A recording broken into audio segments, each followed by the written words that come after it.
Good evening മാറ്റിനി free ബില്ലാതെങ്കിൽ എല്ലാവർക്കും സ്വാഗതം. പതിപോലെ മൈൻഡ്ഫുൾനെസ്സിന്റെ മറ്റൊരു ടോപ്പിക്. തുടർച്ചയായി നമ്മൾ നാർസിസ്റ്റിക് ബിഹേവിയർ പ്രോപ്പർട്ടീനെ കുറിച്ച് പറഞ്ഞുകൊണ്ടിരിക്കുകയാണ്. പ്രത്യേകിച്ച് ആ പേഴ്സണാലിറ്റി ഡിസോർഡറുമായിട്ട് ബന്ധപ്പെട്ട് അടുത്ത് ഇടപഴകുന്നവർ എങ്ങനെയാണ് അത് മാനേജ് ചെയ്യേണ്ടത്. അപ്പൊ ഇന്ന് അതിൻ്റെ ഒരു പുതിയ പാർട്ടും കൂടെ ആന്റണി സാറിന് നമുക്ക് കേൾക്കാം. എങ്ങനെയാണ് അവരെ നിരായുധരാക്കുന്നതെന്നാണ് ഇന്നത്തെ വിഷയം. പേഴ്സണാലിറ്റി ഡിസോർഡറിൽ ഒരുപക്ഷെ ഏറ്റവും പ്രാധാന്യമുള്ളതും ചുറ്റും താമസിക്കുന്നവർക്ക് ഏറ്റവും ബുദ്ധിമുട്ടുണ്ടാക്കുന്നതുമായ ഒരു പ്രോബ്ലമാണ് നാർസിസ്റ്റിക് പ്രോപ്പർട്ടി എന്ന് പറയുന്നത്. അപ്പൊ അതിനെ നമുക്ക് എങ്ങനെ മാനേജ് ചെയ്യാം? ഓക്കെ, ആന്റണി സാറിൽ നമുക്കത് കൂടുതൽ ശ്രദ്ധയോടെ കേൾക്കാം. നിങ്ങൾ എല്ലാവരെയും പ്രോഗ്രാമിലേക്ക് ക്ഷണിക്കുന്നു. അതോടൊപ്പം ആന്റണി സാറിനെ. Antony sir, you are welcome. Thank you Sabu sir. ഞാൻ എല്ലാവർക്കും ഒരു നല്ല സായാഹ്നം ആശംസിക്കുന്നു. സാബു സാർ പറഞ്ഞതുപോലെ ഇന്നത്തെ നമ്മുടെ വിഷയം ആത്മാരാധകരായിട്ടുള്ള ആത്മാരാധകനോ അല്ലെങ്കിൽ ആരാധകയോ ആയിട്ടുള്ള ഒരു വ്യക്തിയെ എങ്ങനെ നിരായുധരാക്കാം അല്ലെങ്കിൽ നിരായുധയാക്കാം എന്നുള്ളതാണ്. നമ്മളുടെ സാധാരണ ഒരു അറിവനുസരിച്ച് ഒരാളെ നിരായുധനാക്കുക എന്ന് പറഞ്ഞാൽ അവനെ ശക്തി ക്ഷയിപ്പിക്കുക, അവൻ്റെ ശക്തി കെടുത്തുക എന്നുള്ളതാണ്. അതിനപ്പുറത്ത് നമ്മളൊക്കെ ഉപയോഗിക്കുന്ന ഒരു ഭാഷയുടെ ഒരു ഇതുണ്ട്, അവനെ നശിപ്പിക്കുക എന്നുകൂടിയുണ്ട്. ശത്രുവിനെ നശിപ്പിക്കുക അല്ലെങ്കിൽ എതിരിടുകയല്ല, അവരെ നശിപ്പിക്കുക എന്നുള്ള ഒരു കോൺസെപ്റ്റിലാണ് നമ്മൾ സാധാരണ നിരായുധീകരണവുമായിട്ട് ബന്ധപ്പെട്ട് ചിന്തിക്കുമ്പോൾ നമ്മുടെ മനസ്സിൽ വരുന്നത്. ഇവിടെ അങ്ങനെയല്ല. ഇന്ന് നമ്മൾ സംസാരിക്കുന്ന അല്ലെങ്കിൽ ഞാൻ സംസാരിക്കുന്ന വിഷയം നിരായുധരാക്കുന്നു, അല്ലെങ്കിൽ ആത്മാരാധക സ്വഭാവമുള്ള ഒരു വ്യക്തിയെ നിരായുധനോ അല്ലെങ്കിൽ നിരായുധയോ ആക്കുന്ന ആ സന്ദർഭം അത് ഒരു ശത്രുപക്ഷത്തു നിന്നുള്ള ഒരു രീതിയിലല്ല, കൂടുതൽ അനുകമ്പയും സ്നേഹവും അല്ലെങ്കിൽ കാരുണ്യത്തോടു കൂടി ആ വ്യക്തിയുടെ സ്വഭാവ രീതിയെ മാറ്റിയെടുക്കുക എന്നുള്ളതാണ്. നമ്മൾ ഒരു വിക്ടിമാകുകയോ മറ്റേയാൾ ശത്രുപക്ഷത്താക്കി നിർത്തുകയോ ചെയ്തുകൊണ്ടല്ല ഇത് നടത്തുന്നത്. നേരെ മറിച്ച് കൂടുതൽ സ്നേഹവും കരുണയും കൊടുത്തുകൊണ്ട് നമ്മുടെ പക്ഷത്തേക്ക് അടുപ്പിക്കാൻ ശ്രമിക്കുന്നു. ആ രീതിയിൽ ഒരു സന്ധി സംഭാഷണം അല്ലെങ്കിൽ ഒരു സമാധാന കരാറിലേക്ക് പോകുന്ന ആ ഒരു പ്രോസസ്സിനെയാണ് നമ്മൾ ഇവിടെ മൈൻഡ്ഫുള്ളായിട്ട് ഒരാളെ നിരായുധീകരിക്കുക എന്നതുകൊണ്ട് ഉദ്ദേശിക്കുന്നത്. നമ്മൾ ഒരിക്കലും ഒരു മൈൻഡ്ഫുൾനെസ് എന്ന് പറയുന്നത് അവിടെ ഒരു ശത്രു മിത്ര പക്ഷമില്ല, എല്ലാവരും ഒരുപോലെയാണെന്നുള്ളതാണ്. ഇത് ഒരു പ്രത്യേക രീതിയിൽ എന്തുകൊണ്ട് ഇവർക്ക് സംഭവിച്ചു എന്നുള്ളതാണ് നമ്മൾ മനസ്സിലാക്കാൻ ശ്രമിക്കുന്നത്. അപ്പം ആ ശത്രു മനോഭാവം ഉപേക്ഷിക്കുക എന്നുള്ളത് ഇന്നത്തെ വിഷയത്തിൻ്റെ ഒരു പ്രധാനപ്പെട്ട ഒരു കാര്യമാണ്. ഞാൻ കൂടുതലായിട്ട് ഇതേക്കുറിച്ച് ആമുഖമായിട്ട് പറയുന്നില്ല. നമുക്ക് നമ്മുടെ ഇന്നത്തെ ക്ലാസ്സിൻ്റെ അല്ലെങ്കിൽ അതിൻ്റെ നമ്മൾ എന്താണ് ഉദ്ദേശിക്കുന്നത് എന്നുള്ളതിലേക്ക് നമുക്ക് പോകാം. സ്ക്രീൻ കാണാമെന്ന് ഞാൻ കരുതുന്നു. ഓക്കെ, ഡിസാമിങ് ദി നാർസിസിസ്റ്റ് മൈൻഡ്ഫുള്ളി എന്നുള്ളതാണ് ഇന്നത്തെ വിഷയം. എങ്ങനെ ഒരാളെ നമുക്ക് അവരുടെ ശക്തി ക്ഷയിപ്പിക്കാം എന്ന് നമുക്ക് പറയാം. നിരായുധനാക്കുക എന്ന് പറഞ്ഞു കഴിഞ്ഞാൽ അവർ നമ്മുടെ മേൽ ഉപയോഗിക്കുന്ന ആ ആയുധങ്ങളെ എങ്ങനെ അതിൻ്റെ മൂർച്ച കെടുത്തിക്കളയാം, അല്ലെങ്കിൽ അവരിൽ ഒരു മാറ്റം വരുത്താം, അവരുടെ മനോഭാവത്തിൽ അല്ലെങ്കിൽ അവരുടെ നമ്മളോടുള്ള പെരുമാറ്റ രീതിയിൽ എങ്ങനെ അവരുടെ ശക്തി ക്ഷയിപ്പിക്കാം എന്നുള്ളതാണ്. ഇന്നത്തെ ക്ലാസ്സിന് പ്രധാനമായിട്ട് ഞാൻ പറയുന്ന വിഷയങ്ങൾ ഇതൊക്കെയാണ്. എന്താണ് ഡിസാമിങ് എന്നുള്ളത് കൊണ്ട്, മൈൻഡ്ഫുള്ളായിട്ട് നമ്മൾ ഡിസാം ചെയ്യുക എന്നുള്ളത് കൊണ്ട് എന്താണ് ഉദ്ദേശിക്കുന്നത്? അടുത്തത്, നമ്മൾ ഒരാളെ നിരായുധനാക്കണമെങ്കിൽ തീർച്ചയായിട്ടും ആളെ പറ്റി നമുക്ക് വ്യക്തമായ അറിവുണ്ടാകണം. ആ ഒരു അറിവിലൂടെയാണ് നമ്മൾ ശരിക്കും പറഞ്ഞ ഒരാളെ നമ്മൾ നിരായുധനാക്കുന്നത്. അപ്പോൾ ആളെ അറിയണം. അങ്ങനെയാണ് ഞാൻ ആദ്യം സൂചിപ്പിച്ചതുപോലെ ശത്രുവല്ല, നമുക്ക് വേണ്ടപ്പെട്ട ആളാണ്, അല്ലെങ്കിൽ നമ്മളോടൊത്ത് ജോലി ചെയ്യേണ്ട ആളാണ്, അല്ലെങ്കിൽ നമ്മളോടൊത്ത് ജീവിതകാലം മുഴുവനും ജീവിക്കേണ്ട ആളാണ് എന്നുള്ള ആ ഒരു ഇതിൽ എന്തുകൊണ്ടാണ് ഇയാൾ ഈ രീതിയിൽ പെരുമാറുന്നത് എന്നുള്ളതിനെക്കുറിച്ച് ആളെക്കുറിച്ചുള്ള ഒരു അവബോധം, തീർച്ചയായിട്ടും ആളെ നന്നായിട്ട് മനസ്സിലാക്കുക എന്നുള്ളത് മൈൻഡ്ഫുള്ളായിട്ട് ജീവിക്കുന്ന അല്ലെങ്കിൽ അതിൻ്റെ ഒരു പ്രധാനപ്പെട്ട ഭാഗമാണ്. അടുത്തത് മെത്തേഡ്സ് ഓഫ് അണ്ടർസ്റ്റാൻഡിങ്. എങ്ങനെ നമുക്ക് ഇങ്ങനെയുള്ള ഈ ആളെ എങ്ങനെ മനസ്സിലാക്കാൻ പറ്റും. അടുത്തത് ഇങ്ങനെ നമ്മൾ ഒരാളെ വ്യക്തിപരമായിട്ട് ഇങ്ങനെ നമ്മൾ നിരായുധരാക്കാൻ ശ്രമിക്കുന്ന സമയത്ത് നമ്മളെ സംബന്ധിച്ചിടത്തോളം കുറേയേറെ വെല്ലുവിളികൾ ഉണ്ടാകും. ആ വെല്ലുവിളികളെയും നമ്മൾ അവധാനപൂർവ്വം എങ്ങനെയാണ് നമ്മൾ നേരിടുന്നത്. നമ്മളെ സംബന്ധിച്ച് സാധാരണഗതിയിൽ സ്വാഭാവികമായിട്ടുള്ള 3 രീതിയാണ് നമ്മൾ ഏതെങ്കിലും ഒരു പ്രശ്നം ഉണ്ടാകുമ്പോൾ, അല്ലെങ്കിൽ ഒരു ശത്രുവിനെ നമ്മൾ നേരിടുമ്പോൾ, അല്ലെങ്കിൽ നമുക്ക് ശരിയായിട്ട് മനസ്സിലാക്കാൻ, അല്ലെങ്കിൽ നമുക്കൊരു വെല്ലുവിളി നേരിടുന്ന സമയത്ത് നമ്മൾ 3 തന്ത്രങ്ങളാണ് നമ്മൾ ഉപയോഗിക്കുന്നത്. അതൊന്നാണ് ഫൈറ്റ്, ഫ്ലൈറ്റ് ഓർ ഫ്രീസ് എന്ന് പറയുന്നത്.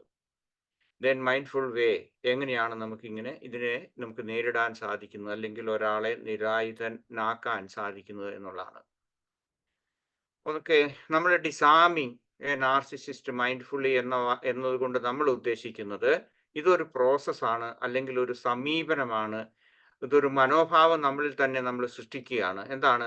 അങ്ങനെയുള്ള വ്യക്തികൾ, ഒരു ആത്മാരാധന സ്വഭാവമുള്ള ആ വ്യക്തിയോട് നമ്മൾ ഇടപെടുന്ന സമയത്ത് അവരുടേതായിട്ടുള്ള അവരുടെ ആ ശക്തി, അവർ നമ്മുടെ മേൽ ഉപയോഗിക്കുന്ന ആ ശക്തിയെ കുറയ്ക്കുന്നതിന് വേണ്ടി, അല്ലെങ്കിൽ അവർ നമ്മളെ മാനിപ്പുലേറ്റ് ചെയ്യുന്നത്, അതുപോലെ തന്നെ അവർ നമ്മളുടെ മേൽ കൂടുതൽ ബലപ്രയോഗം നടത്തുന്നു. എങ്ങനെയാണ്? വൈകാരികമായിട്ട്, അല്ലെങ്കിൽ മാനസികമായിട്ട്, അല്ലെങ്കിൽ ശാരീരികമായിട്ടും ആകാം. ശാരീരികമായി ഉപദ്രവിക്കുന്നവരുമുണ്ട്. അങ്ങനെയുള്ള ആ ചൂഷണത്തിൽ നിന്നും നമ്മൾ ശാന്തരായി, നമ്മളെ അതുപോലെ തന്നെ ഗ്രൗണ്ടഡ് ആയിട്ട് സെൽഫ് അവയർനെസ്സോടുകൂടി നമുക്ക് എങ്ങനെ ഇവരെ നേരിടാം, അല്ലെങ്കിൽ അനുദിന ജീവിതത്തിലുള്ള ഒരു പ്രോസസ്സാണ് അത്.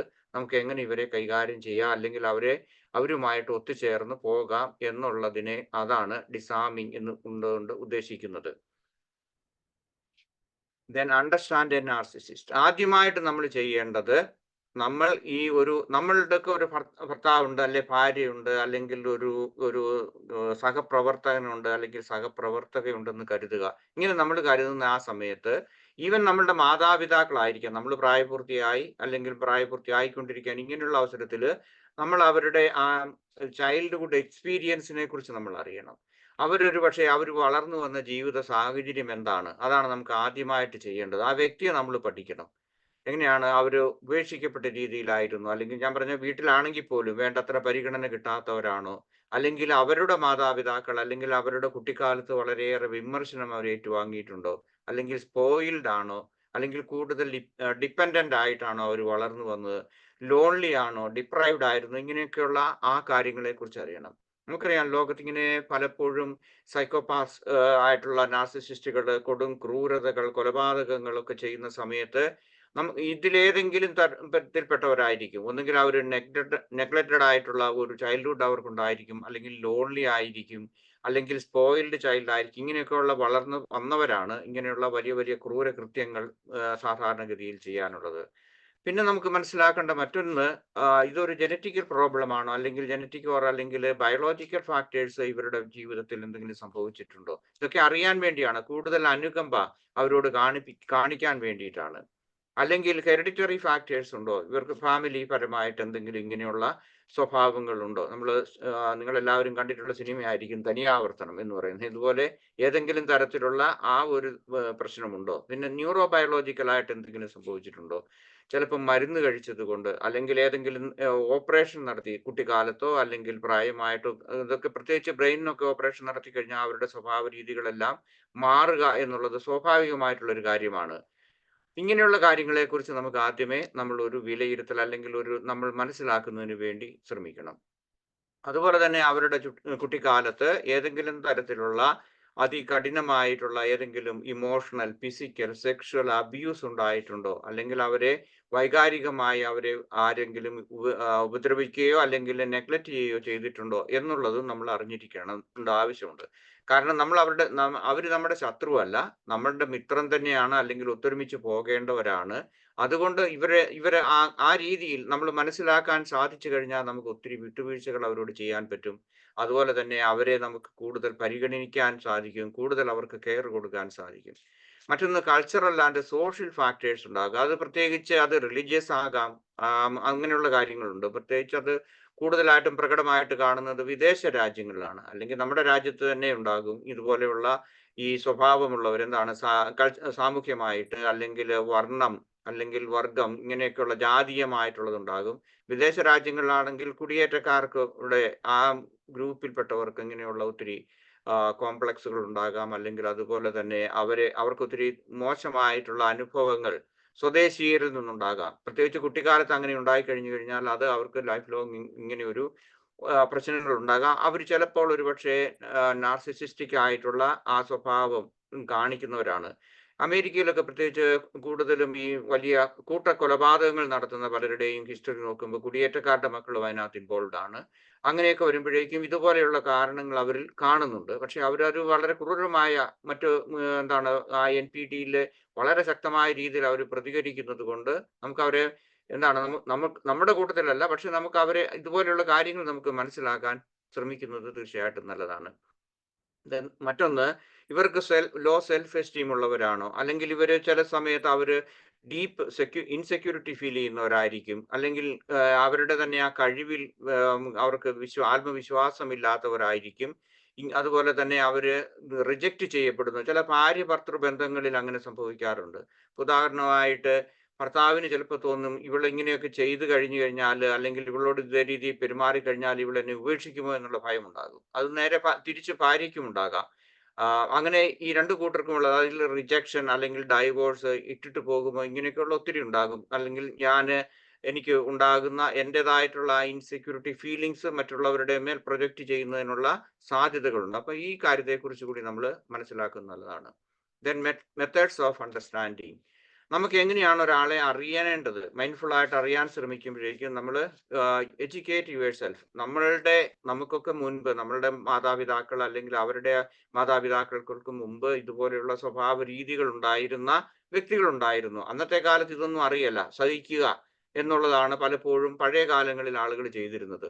അപ്പൊ ആ ഒരു രീതി വിട്ട് ഇന്നത്തെ കാലത്ത് നമുക്ക് എഡ്യൂക്കേറ്റ് യുവർ സെൽഫ്. എന്താണ് നാർസിസിസം, അല്ലെങ്കിൽ ഈ ഒരു വ്യക്തി ഇതേ രീതിയിൽ പെരുമാറുന്നത് എന്തുകൊണ്ടാണ് എന്നുള്ളതിനെ കുറിച്ച് മനസ്സിലാക്കുന്നതിന് വേണ്ടി ഒട്ടനവധി മാർഗങ്ങളുണ്ട്. ഇന്നിപ്പം പല ആളുകളും ഇന്റർനെറ്റ് ഉപയോഗിക്കാൻ അറിയാമെങ്കിൽ, അല്ലെങ്കിൽ മറ്റുള്ളവരോട് ചോദിക്കുക, ഇതുപോലെയുള്ള ഇപ്പൊ ഈ വീഡിയോകൾ മറ്റതുപോലുള്ള കാര്യങ്ങളൊക്കെ വഴി നമ്മളെ തന്നെ ബോധവൽക്കരിക്കാൻ അല്ലെങ്കിൽ എഡ്യൂക്കേറ്റ് ചെയ്യുന്നതിന് വേണ്ടിയിട്ട് സഹായിക്കും. Then clear observation. ഒരു വ്യക്തിയെ നമ്മൾ വേണ്ട വിധത്തിൽ ഒബ്സർവ് ചെയ്യാൻ വേണ്ടി നോക്കുക. ഇത് ഏത് രീതിയിലാണ് ഇവർ പെരുമാറുന്നത്, എന്താണ് ഇവരുടെ ഏറ്റവും പ്രധാനപ്പെട്ട സ്വഭാവ രീതികൾ, അല്ലെങ്കിൽ ഏതെല്ലാം തരത്തിലാണ് ഇവർ പൊട്ടിത്തെറിക്കുന്നത്, അല്ലെങ്കിൽ ഏതെല്ലാം തരത്തിലാണ് നമ്മളോട് പെരുമാറുന്നത് എന്നുള്ളതിനെ കുറിച്ച് ക്ലിയർ ആയിട്ടുള്ള ഒബ്സർവേഷൻ ഒരു മൈൻഡ്ഫുൾ ആയിട്ടുള്ള ഒരു വ്യക്തി ഇങ്ങനെ ഒരാളെ നിരായുധരാക്കാൻ ശ്രമിക്കുന്ന സമയത്ത് കൂടുതൽ മനസ്സിലാക്കാൻ ശ്രമിക്കുക. അതുപോലെ തന്നെ ഇങ്ങനെയുള്ള കാര്യങ്ങളിൽ ഒരു ഇൻസൈറ്റ്ഫുൾ അസസ്മെന്റ് നമ്മൾ നടത്തുന്നത് തീർച്ചയായിട്ടും നല്ലതാണ്. അങ്ങനെ നമ്മൾ കുറെ കൂടി, ഞാൻ പറഞ്ഞു, നമ്മൾ അവധാനപൂർവ്വ ജീവിതത്തിലേക്ക് വരുന്നു, അല്ലെങ്കിൽ അത് മെഡിറ്റേഷൻ നമ്മൾ പ്രാക്ടീസ് ചെയ്യുന്നു. അപ്പൊ നമുക്ക് കുറെ കൂടി ഇൻസൈറ്റ് ഈ കാര്യത്തിൽ കിട്ടും. ഇതെന്താണ് ഈ എൻ്റെ ഭാര്യയ്ക്ക്, അല്ലെ എൻ്റെ ഭർത്താവിന്, എൻ്റെ സഹപ്രവർത്തക അല്ലെങ്കിൽ പ്രവർത്തകൻ എന്താണ് പ്രശ്നം, അല്ലെ എൻ്റെ അയൽക്കാരൻ എന്താണ് പ്രശ്നം എന്നുള്ളതിനെ കുറിച്ച് നമുക്ക് കൂടുതലായിട്ട് ഒരു ഐഡന്റിഫൈ ചെയ്യാൻ പറ്റും. അതുപോലെ തന്നെ ആ ഡിഫറൻസിയേഷൻ നമുക്ക് മനസ്സിലാക്കാൻ സാധിക്കും. Identify and differentiate. ഓക്കെ, ഇവരുടെ മൂഡ് എപ്പോഴാണ് മാറുന്നത്, അല്ലെങ്കിൽ ഇവരുടെ പെരുമാറ്റ രീതി കൊണ്ടുള്ളത് എന്താണ്, ഇങ്ങനെയൊക്കെ ഉള്ളതൊക്കെ നമുക്ക് കൂടുതലായിട്ട് മനസ്സിലാക്കുന്നതിന് വേണ്ടിയിട്ട് നമ്മൾ തന്നെ റിസർച്ച് നടത്തണം. അതുപോലെ തന്നെ ഇങ്ങനെയുള്ള വ്യക്തികൾ നമുക്ക് തരുന്ന ചില ഹിൻസ് ഉണ്ട്, അല്ലെങ്കിൽ ക്ലൂസ് ഉണ്ട്. അതായത് അവരുടെ സ്വഭാവം ഏത് രീതിയിലൊക്കെ പെരുമാറ്റുന്നു എന്നുള്ളതിനെ കുറിച്ച് നമുക്ക് മനസ്സിലാക്കാൻ വേണ്ടി അവരുമായിട്ട് ഒത്തുചേർന്ന് പ്രവർത്തിക്കുന്ന അങ്ങനെയുള്ള സാഹചര്യങ്ങളിൽ നമുക്ക് ക്യൂസ് ആൻഡ് ക്ലൂസ്, ഇവരുടെ സ്വഭാവം പ്രകടിപ്പിക്കുന്ന ചില കാര്യങ്ങളുണ്ട്. ഒന്നാമത്, ഇവരെപ്പോഴാണ് നമ്മളെ ട്രിഗർ ചെയ്യുന്നത്, പ്രത്യേകിച്ച് വൈകാരികമായിട്ട് ഇവർ നമ്മളെ ട്രിഗർ ചെയ്യുന്നത് എന്ന്, ഏത് കാര്യങ്ങളാണ് ഇവർക്ക് താല്പര്യമുള്ളത്, താല്പര്യമില്ലാത്തത്, അല്ലെങ്കിൽ നിസ്സംഗ മനോഭാവം ഇവർ പുലർത്തുന്നത് എന്നുള്ളത് നമുക്ക് മനസ്സിലാക്കാൻ നമുക്ക് സാധിക്കും. അപ്പം ആ രീതിയിലുള്ളത് ഒഴിവാക്കാൻ വേണ്ടി നമ്മൾ ശ്രമിക്കുന്നത് തീർച്ചയായിട്ടും ആ ഒത്തുചേർന്ന് പോകുന്നതിൻ്റെ ഭാഗമാണ്. നമുക്ക് തന്നെ ചെയ്യാൻ പറ്റുന്ന ഒരു കാര്യമാണ് സിറ്റ് ക്വയറ്റ്ലി ആൻഡ് റിഫ്ലക്ട്. എന്തുകൊണ്ടാണ് ഇങ്ങനെ സംഭവിക്കുന്നത്, നമ്മളെ ട്രിഗർ ചെയ്യുന്നതിൻ്റെ സാഹചര്യങ്ങൾ ഇതെല്ലാം നമ്മൾ മനസ്സിലാക്കുക. അതുപോലെ തന്നെ കൂടുതൽ ഇൻസൈറ്റ്ഫുൾ ആയിട്ട്, അല്ലെങ്കിൽ design mindfully messages from the body and brain. നമ്മുടെ ശരീരം നമുക്ക് എന്താണ് തരുന്ന മെസ്സേജ്, എന്താണ് ഇത് നമ്മളുടെ കാര്യമാണ്. അവര് നമ്മളോട് ഏതെങ്കിലും തരത്തിൽ ട്രിഗർ ചെയ്യുന്ന സമയത്ത് നമ്മളുടെ ശരീരത്തിലും അല്ലെങ്കിൽ നമ്മളുടെ ബോഡിയിലും നമ്മളുടെ വൈകാരിക തലത്തിലെല്ലാം ഏതെല്ലാം തരത്തിലുള്ള വ്യത്യാസങ്ങൾ ഉണ്ടാകുന്നുണ്ട്. തീർച്ചയായിട്ടും വൈകാരികമായിട്ട് നമ്മളെ പ്രൊവോക്ക് ചെയ്യപ്പെട്ടാൽ തീർച്ചയായിട്ടും അത് നമ്മുടെ ബോഡിയിൽ എവിടെയെങ്കിലും ഏതെങ്കിലും തരത്തിൽ അപ്പോൾ തന്നെ അത് പ്രത്യക്ഷപ്പെടും. ഇങ്ങനെയുള്ള കാര്യങ്ങളെക്കുറിച്ച് നമ്മൾ മൈൻഡ്ഫുൾ ആയിട്ട് നമുക്ക് കിട്ടുന്ന മെസ്സേജിനെ കുറിച്ച് നമ്മൾ അറിയുക. ദെൻ ചില സമയത്ത് ഇവരുടെ പെരുമാറ്റങ്ങൾ കാണുന്നത് എങ്ങനെയായിരിക്കും? അവർ ചൂണ്ടയിട്ട് ഇരയിട്ട് മീൻ പിടിക്കുന്ന പോലെ ആയിരിക്കും. ഇങ്ങനെയുള്ള മനൂവർ ഉണ്ടോ? അല്ലെങ്കിൽ ലവ് ബോംബിംഗ് ഉണ്ടോ? അത് ഏതെങ്കിലും നമ്മളെ പ്ലീസ് ചെയ്യാൻ വേണ്ടിയിട്ടാണോ? അങ്ങനെയാണെന്നുണ്ടെങ്കിൽ നമ്മൾ അത് മനസ്സിലാക്കിയിരുന്നാൽ തീർച്ചയായിട്ടും നമുക്ക് അതിന് അവിടെ വീണു പോകേണ്ട കാര്യമില്ല.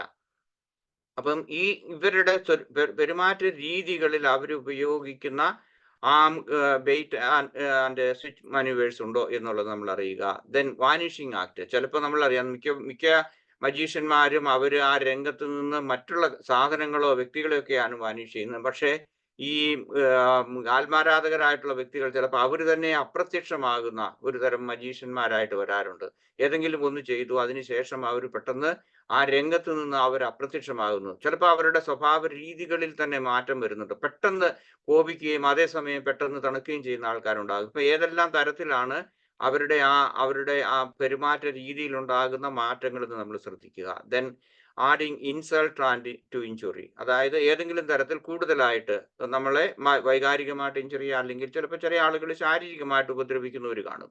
ഇതും നമുക്ക് മനസ്സിലാക്കുന്നതിന് ഇവരുടെ പെരുമാറ്റങ്ങളിൽ എപ്പോഴാണ് ഏതെല്ലാം തരത്തിലുള്ള വ്യത്യാസങ്ങളാണ് വരുന്നതെന്ന് കൃത്യമായിട്ട് അറിയുക. ദെൻ ഇൻസെക്യൂരിറ്റി ഫീലിങ്സ് കൊണ്ടുണ്ടാകാം, അല്ലെങ്കിൽ നമുക്ക് ഇൻസെക്യൂരിറ്റി ഫീൽ ചെയ്യാം. അതായത് ചിലര് ശാരീരികമായിട്ട് ഉപദ്രവിക്കുന്നവരാണെങ്കിൽ അല്ലെങ്കിൽ മറ്റ് മാനസികമായിട്ടൊക്കെ വളരെയേറെ ഉപദ്രവിക്കുന്ന ആളുകളാണെന്നുണ്ടെങ്കിൽ നമുക്ക് ആ ഇൻസെക്യൂരിറ്റി ഫീൽ ചെയ്യുന്നുണ്ടോ? അല്ലെങ്കിൽ നമുക്ക് പെട്ടെന്ന് ഇന്റിമിഡേഷൻ നമുക്ക് ഫീൽ ചെയ്യുന്നുണ്ടോ? നമ്മളെ പേടിപ്പിക്കുക അല്ലെങ്കിൽ ഭയപ്പെടുന്ന രീതിയിലുള്ള ഉണ്ടാകുന്നുണ്ടോ? ദെൻ റിസെന്റ്മെന്റ് ആണോ നമുക്ക് ഉണ്ടാകുന്നത്? അതോ പ്രൊവോക്കേഷൻ ആണോ ഉണ്ടാകുന്നത്? അതോ നമ്മുടെ ശക്തി അവർ ക്ഷയിപ്പിച്ച് കളയാണോ? നമ്മുടെ കംപ്ലീറ്റ് ആയിട്ടുള്ള മാനസികമായിട്ടുള്ള ശക്തി അവർ ചോർത്തിക്കളയുകയാണോ? ഇങ്ങനെയുള്ള കാര്യങ്ങളെല്ലാം നമുക്ക് മനസ്സിലാക്കുന്നതിന് തീർച്ചയായിട്ടും നമുക്ക് സാധിക്കും. അതുപോലുള്ള ക്യൂസ് ആൻഡ് ക്ലൂസ് കിട്ടുന്നതിനനുസരിച്ച് നമ്മൾ നമ്മുടേതായ രീതികളിൽ ഞാൻ പറഞ്ഞ കൂടുതൽ നമുക്ക് കൂടുതൽ കരുതലോടുകൂടി നമുക്ക് മുന്നോട്ട് പോകാൻ സാധിക്കും. ചില സമയത്ത് ഇവര് അൺഫെയർ ആയിട്ടുള്ള ട്രീറ്റ്മെന്റ് ആയിരിക്കും നമ്മളോട് ചെയ്യുന്നത്. അതുപോലെ തന്നെ ചില സാഹചര്യത്തില് ഇനി നമുക്ക് കിട്ടുന്ന ഒരു ക്ലൂ എന്ന് പറയുന്നത് ചിലപ്പോൾ ഒരുപക്ഷെ നമ്മളുടെ എത്തിക്കൽ ബിലീവ്സ് ആൻഡ് വാല്യൂ സിസ്റ്റത്തെ ഇവർ ചോദ്യം ചെയ്യുന്നുണ്ടോ? അതായത് മോറൽ വാല്യൂസ് ആൻഡ് ബിലീവ്സ് അതിനേക്കാൾ കൂടുതൽ എത്തിക്കൽ ആയിട്ടുള്ള നമ്മൾക്ക് മാനുഷികമായിട്ടുള്ള അടിസ്ഥാനപരമായിട്ടുള്ള ആ വാല്യൂസിനെയും അല്ലെങ്കിൽ നമ്മുടെ ആ ബിലീഫ് സിസ്റ്റത്തെ ഇവർ ഉപദ്രവിക്കുന്നുണ്ടോ, അതിനെ ചോദ്യം ചെയ്യുന്നുണ്ടോ എന്നുള്ളതൊക്കെ നമുക്ക് മനസ്സിലാക്കുന്നതിന് സഹായിക്കും. അല്ലെങ്കിൽ ചിലപ്പോൾ നമ്മളെ അവർ കംപ്ലീറ്റ് ആയിട്ട് മറക്കുകയാണ്, ഇഗ്നോർ ചെയ്യുകയാണ്, അല്ലെ എക്സ്ക്ലൂഡ് ചെയ്യുകയായിരിക്കും. നമ്മളുമായിട്ട് കൂടുതൽ പാർട്ടിസിപ്പേഷൻ അവർക്ക് താല്പര്യമില്ലാതെ വരുന്ന സന്ദർഭങ്ങൾ ഉണ്ടാകും. അതും നമ്മൾ മനസ്സിലാക്കുക. ദെൻ ഫീലിംഗ് ഇമോഷണലി ട്രെയിൻഡ് ഓർമ്മ, അതായത് നമ്മളെ വൈകാരികമായിട്ട് നമ്മളെ ചോർത്തിക്കളയുക, ഒട്ടും ശക്തി വൈകാരികമായിട്ട് നമുക്ക് എടുക്കാൻ സാധിക്കാത്ത രീതിയിലുള്ള പെരുമാറ്റ രീതികളുണ്ടോ? ഇതൊക്കെ നമുക്ക് കിട്ടുന്ന ക്ലൂസ് ആണ്. അത് നമ്മൾ മനസ്സിലാക്കുക. A lack of control or independence, നമുക്ക് യാതൊരു സ്വാതന്ത്ര്യവുമില്ല, എപ്പോഴും നമ്മളെ കൺട്രോൾ ചെയ്യായിരിക്കും. ഇപ്പൊ ചില ആളുകൾ വേണമെങ്കിൽ ഫോൺ വിളിക്കുന്നുണ്ടോ, ആരുമായിട്ടൊക്കെ ഏതെല്ലാം തരത്തിലുള്ള കറസ്പോണ്ടൻസ് ഉണ്ടോ, ഇതൊക്കെ ചെക്ക് ചെയ്യുക. അങ്ങനെയുള്ള വിശ്വാസക്കുറവ് അല്ലെങ്കിൽ ഒരു സ്വാതന്ത്ര്യമില്ലാത്ത ഒരു രീതിയിലേക്ക് വരുന്നുണ്ടോ, ഇങ്ങനെയുള്ള ഇതൊക്കെ നമ്മൾ മനസ്സിലാക്കുക. മറ്റൊന്ന് ബിട്രയൽ ആൻഡ് ലൈസ്. ബിട്രയൽ എന്ന് പറയുമ്പോഴേക്കും കൂടുതലും സാമ്പത്തികമാകാം, അല്ലെങ്കിൽ ലൈംഗികമായ രീതിയിൽ ഉള്ള ബിട്രയൽ ഉണ്ടോ, അതുപോലെ തന്നെ മറ്റു കാര്യങ്ങളിൽ ഒത്തിരി നുണ പറയുന്നുണ്ടോ, ഇങ്ങനെയുള്ള കാര്യങ്ങളൊക്കെ നമുക്ക് മനസ്സിലാക്കാൻ സാധിക്കും. പിന്നെ കൂടുതലായിട്ട് നമ്മളെ വിമർശിക്കുന്നുണ്ടോ, തൊട്ടതിന് പിടിച്ചതിനെല്ലാം വളരെ നിസ്സാരമായിട്ടുള്ള കാര്യത്തിന് പോലും നമ്മളെ വിമർശനത്തിന് വിധേയമാക്കുന്നുണ്ടോ, എന്ത് ചെയ്താലും അത് അതൊരു ഭയം നമ്മളിൽ ക്രിയേറ്റ് ചെയ്യും. ഇത് നമുക്ക് മനസ്സിലാക്കാൻ സാധിക്കണം. ദെൻ ബീയിങ് ഡിസ്റെസ്പെക്റ്റഡ്, അതായത് നമ്മളെ ബഹുമാനപൂർവ്വം ഒരു വ്യക്തി എന്ന നിലയിൽ അവന്റെ ആ സ്പേസ്, ആ ഇടം അത് മനസ്സിലാക്കി അതിനെ റെസ്പെക്ട് ചെയ്യാൻ സാധിക്കാത്ത രീതിയിലാണോ പെരുമാറുന്നത്? അല്ലെങ്കിൽ മറ്റൊന്ന് fear and abandonment on rejection, നമുക്ക് എന്തൊക്കെയാണ് നമുക്ക് ഫീൽ ചെയ്യുന്നത്? നമുക്ക് ഭയം തോന്നുന്നുണ്ടോ, അല്ലെങ്കിൽ നമ്മൾ റിജക്റ്റഡ് ആയി പോകും എന്നുള്ള ആ ഒരു ഭയം ഇതുണ്ടോ? മറ്റൊന്ന് നമ്മളുടെ കോഗ്നിറ്റീവ് ആയിട്ടുള്ള ഡിസോണൻസ് എന്ന് പറയും. അതായത് നമുക്ക് വൈകാരികമായ ദൈക്ഷണികമായിട്ടുള്ള നമ്മളുടെ കഴിവുകളെ, നമ്മൾക്ക് ഉള്ളതിനെ അവർ നിരാകരിക്കുന്നുണ്ടോ, അല്ലെങ്കിൽ അതിന് ഒട്ടും മതിപ്പ് കൽപ്പിക്കാതെ അവർ പെരുമാറുന്നുണ്ടോ? ഈ മറ്റൊന്ന് എംപതി ആൻഡ് സെൻസിറ്റിവിറ്റി. ഇത് അവർക്ക് തീർച്ചയായിട്ടും അതാണ് ലാക്ക് ഓഫ് എംപതി ആണ് നാർസിസിസ്റ്റുകളുടെ ഏറ്റവും പ്രധാനപ്പെട്ട സ്വഭാവങ്ങളിൽ ഒന്ന്. ഈ രീതിയിലും നമ്മളോട് ഇവർ പെരുമാറുന്നുണ്ടോ, അല്ലെങ്കിൽ അവർ സെൻസിറ്റിവിറ്റി, നമ്മളുടെ ആ വൈകാരികമായിട്ടുള്ള ഒരു അടുപ്പം, അല്ലെങ്കിൽ ആ സ്നേഹം, ആത്മാർത്ഥത, സത്യസന്ധത, ഇതൊക്കെ അവർ പുലർത്താതെ പോകുന്നുണ്ടോ എന്ന് നമുക്ക് മനസ്സിലാക്കാൻ പറ്റും.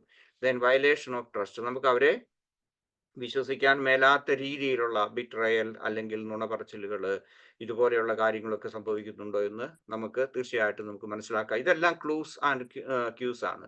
ഇനി നമ്മൾ നേരിടുന്ന ഒരു വ്യക്തി, നാർസിസിസ്റ്റിക് ആയിട്ടുള്ള ഒരു വ്യക്തിയുടെ കൂട്ടത്തിൽ ഏതെങ്കിലും തരത്തിൽ ഇടപെടുക അല്ലെങ്കിൽ ജീവിക്കുകയും ചെയ്യുന്ന ആളുകൾ, അവര് ഇതേക്കുറിച്ച് അറിയാൻ നോക്കുന്ന സമയത്ത് കൂടുതലായിട്ടുള്ള വെല്ലുവിളികൾ അവരുടെ ജീവിതത്തിൽ ഉണ്ടാകും. അവരെ സംബന്ധിച്ച് ഒന്നാമത്തേത് എന്ന് പറയുന്നത് അവരുടെ സ്വന്തമായിട്ടുള്ള ആ വോയിസ്, അല്ലെങ്കിൽ ഡെവലപ്പിംഗ് ആൻഡ് ഒത്തന്റിക് വോയിസ് അവർക്ക് പറയാൻ പലപ്പോഴും പേടിയാണ്. പറഞ്ഞു കഴിഞ്ഞാൽ ഒത്തിരി ബഹളങ്ങൾ ഉണ്ടാകും, ചിലപ്പോൾ ചില സാഹചര്യങ്ങളിൽ ഇതുണ്ടാകും. ഇപ്പം പൊതുവായിട്ടുള്ള ഒരു സ്ഥലത്ത് നമ്മളിപ്പോൾ ഒരു കല്യാണത്തിന് അല്ലെങ്കിൽ വേറെ ഏതെങ്കിലും ഒരു പരിപാടിക്ക് പോകുന്ന സമയത്തും അവിടെയും വളരെ സൂക്ഷിച്ച് പെരുമാറണം. കാരണം അല്ലെങ്കിൽ ഏതെങ്കിലും തരത്തിൽ ഇവർ പൊട്ടിത്തെറിക്കും, മറ്റുള്ളവരുടെ മുമ്പിൽ വെച്ച് നമ്മളെ ഹ്യൂമിലിയേറ്റ് ചെയ്യും, ഇങ്ങനെയൊക്കെയുള്ള കാര്യങ്ങൾ ഉണ്ടാകാം.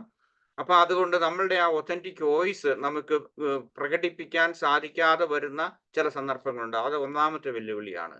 അതുപോലെ തന്നെ നമ്മളെ സംബന്ധിച്ചിടത്തോളം ഇങ്ങനെ ഒരു വിക്ടിം മോഡിലേക്ക് പോകുന്ന അല്ലെങ്കിൽ വിക്ടിം ആയിരുന്ന ആളുകളെ സംബന്ധിച്ചിടത്തോളം അവർക്ക് അവരുടേതായിട്ടുള്ള ബൗണ്ടറി അത് മെയിൻറ്റെയിൻ ചെയ്യാൻ, setting and maintaining the boundary, അത് മറ്റൊരു വെല്ലുവിളിയാണ്. Then exhaustion and burn out, കുറെ കാലം ഇങ്ങനെ മാനസികമായിട്ട്, വൈകാരികമായിട്ട്, ശാരീരികമായിട്ട് ഏതെങ്കിലും തരത്തിലൊക്കെ നമ്മൾ പീഡിപ്പിക്കപ്പെടുന്ന സാഹചര്യത്തിൽ, അല്ലെങ്കിൽ ഇങ്ങനെയുള്ള ഒരു വെല്ലുവിളി നിറഞ്ഞ ജീവിത സാഹചര്യത്തിലൂടെ കടന്നു പോകുമ്പോഴേക്കും നമ്മളുടെ എനർജി നമ്മൾക്ക് നഷ്ടപ്പെടുന്നു. അതുപോലെ തന്നെ നമ്മൾ വളരെ ഏറെ ബേൺ ഔട്ട് ഉണ്ടാകാം, അല്ലെങ്കിൽ നമുക്ക് എനർജി ഇല്ലാതെ നമ്മൾ നമ്മൾ സറണ്ടർ ചെയ്യുന്ന ഒരു സാഹചര്യത്തിലേക്ക് വരാൻ സാധ്യതയുണ്ട്. പിന്നെ ഉള്ള മറ്റൊന്നുള്ളത് ഇവരുടെ ഇങ്ങനെയുള്ള ആളുകളുടെ അൺപ്രഡിക്റ്റബിൾ ബിഹേവിയർ ആണ്.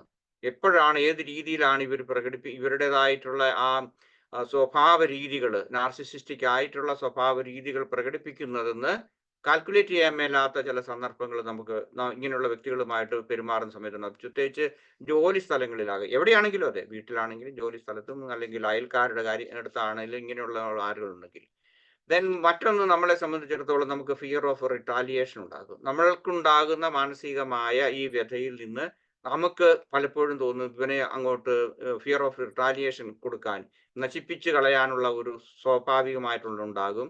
അങ്ങനെയുള്ള ആ ഭയം നമ്മളിൽ ഉണ്ടാകും. നമ്മൾ ഏതെങ്കിലും തരത്തിൽ ഇവരോട് വൈരാഗ്യപൂർവ്വം പെരുമാറുമോ എന്നുള്ളത്. ദെൻ എക്സ്പ്ലോയിറ്റിംഗ് എംപതി, അതുപോലെ തന്നെ ഇവർ ചെയ്യുന്ന മറ്റൊന്നാണ്, നമുക്ക് തിരിച്ചറിയാൻ കഴിയാത്ത ഒന്നാണ്, എന്താണ് എക്സ്പ്ലോയിറ്റിംഗ് എംപതി. നമ്മളുടെ ആ എംപതിയെ അവര് മാക്സിമം അവര് ചൂഷണം ചെയ്യാൻ വേണ്ടി ഇവർ ചെയ്തെന്ന് വരും. ചിലപ്പോൾ അത് നമ്മൾ തിരിച്ചറിയല്ല. പ്രത്യേകിച്ച് ഇവർ ചില സമയത്ത് വളരെ സ്നേഹം നടിക്കും. ആ കാര്യം നടന്നു കഴിയുമ്പോഴേക്കും, ഞാൻ പറഞ്ഞില്ലേ, ഒരു മജീഷ്യനെ പോലെ അവർ രംഗം വിട്ടുപോകും.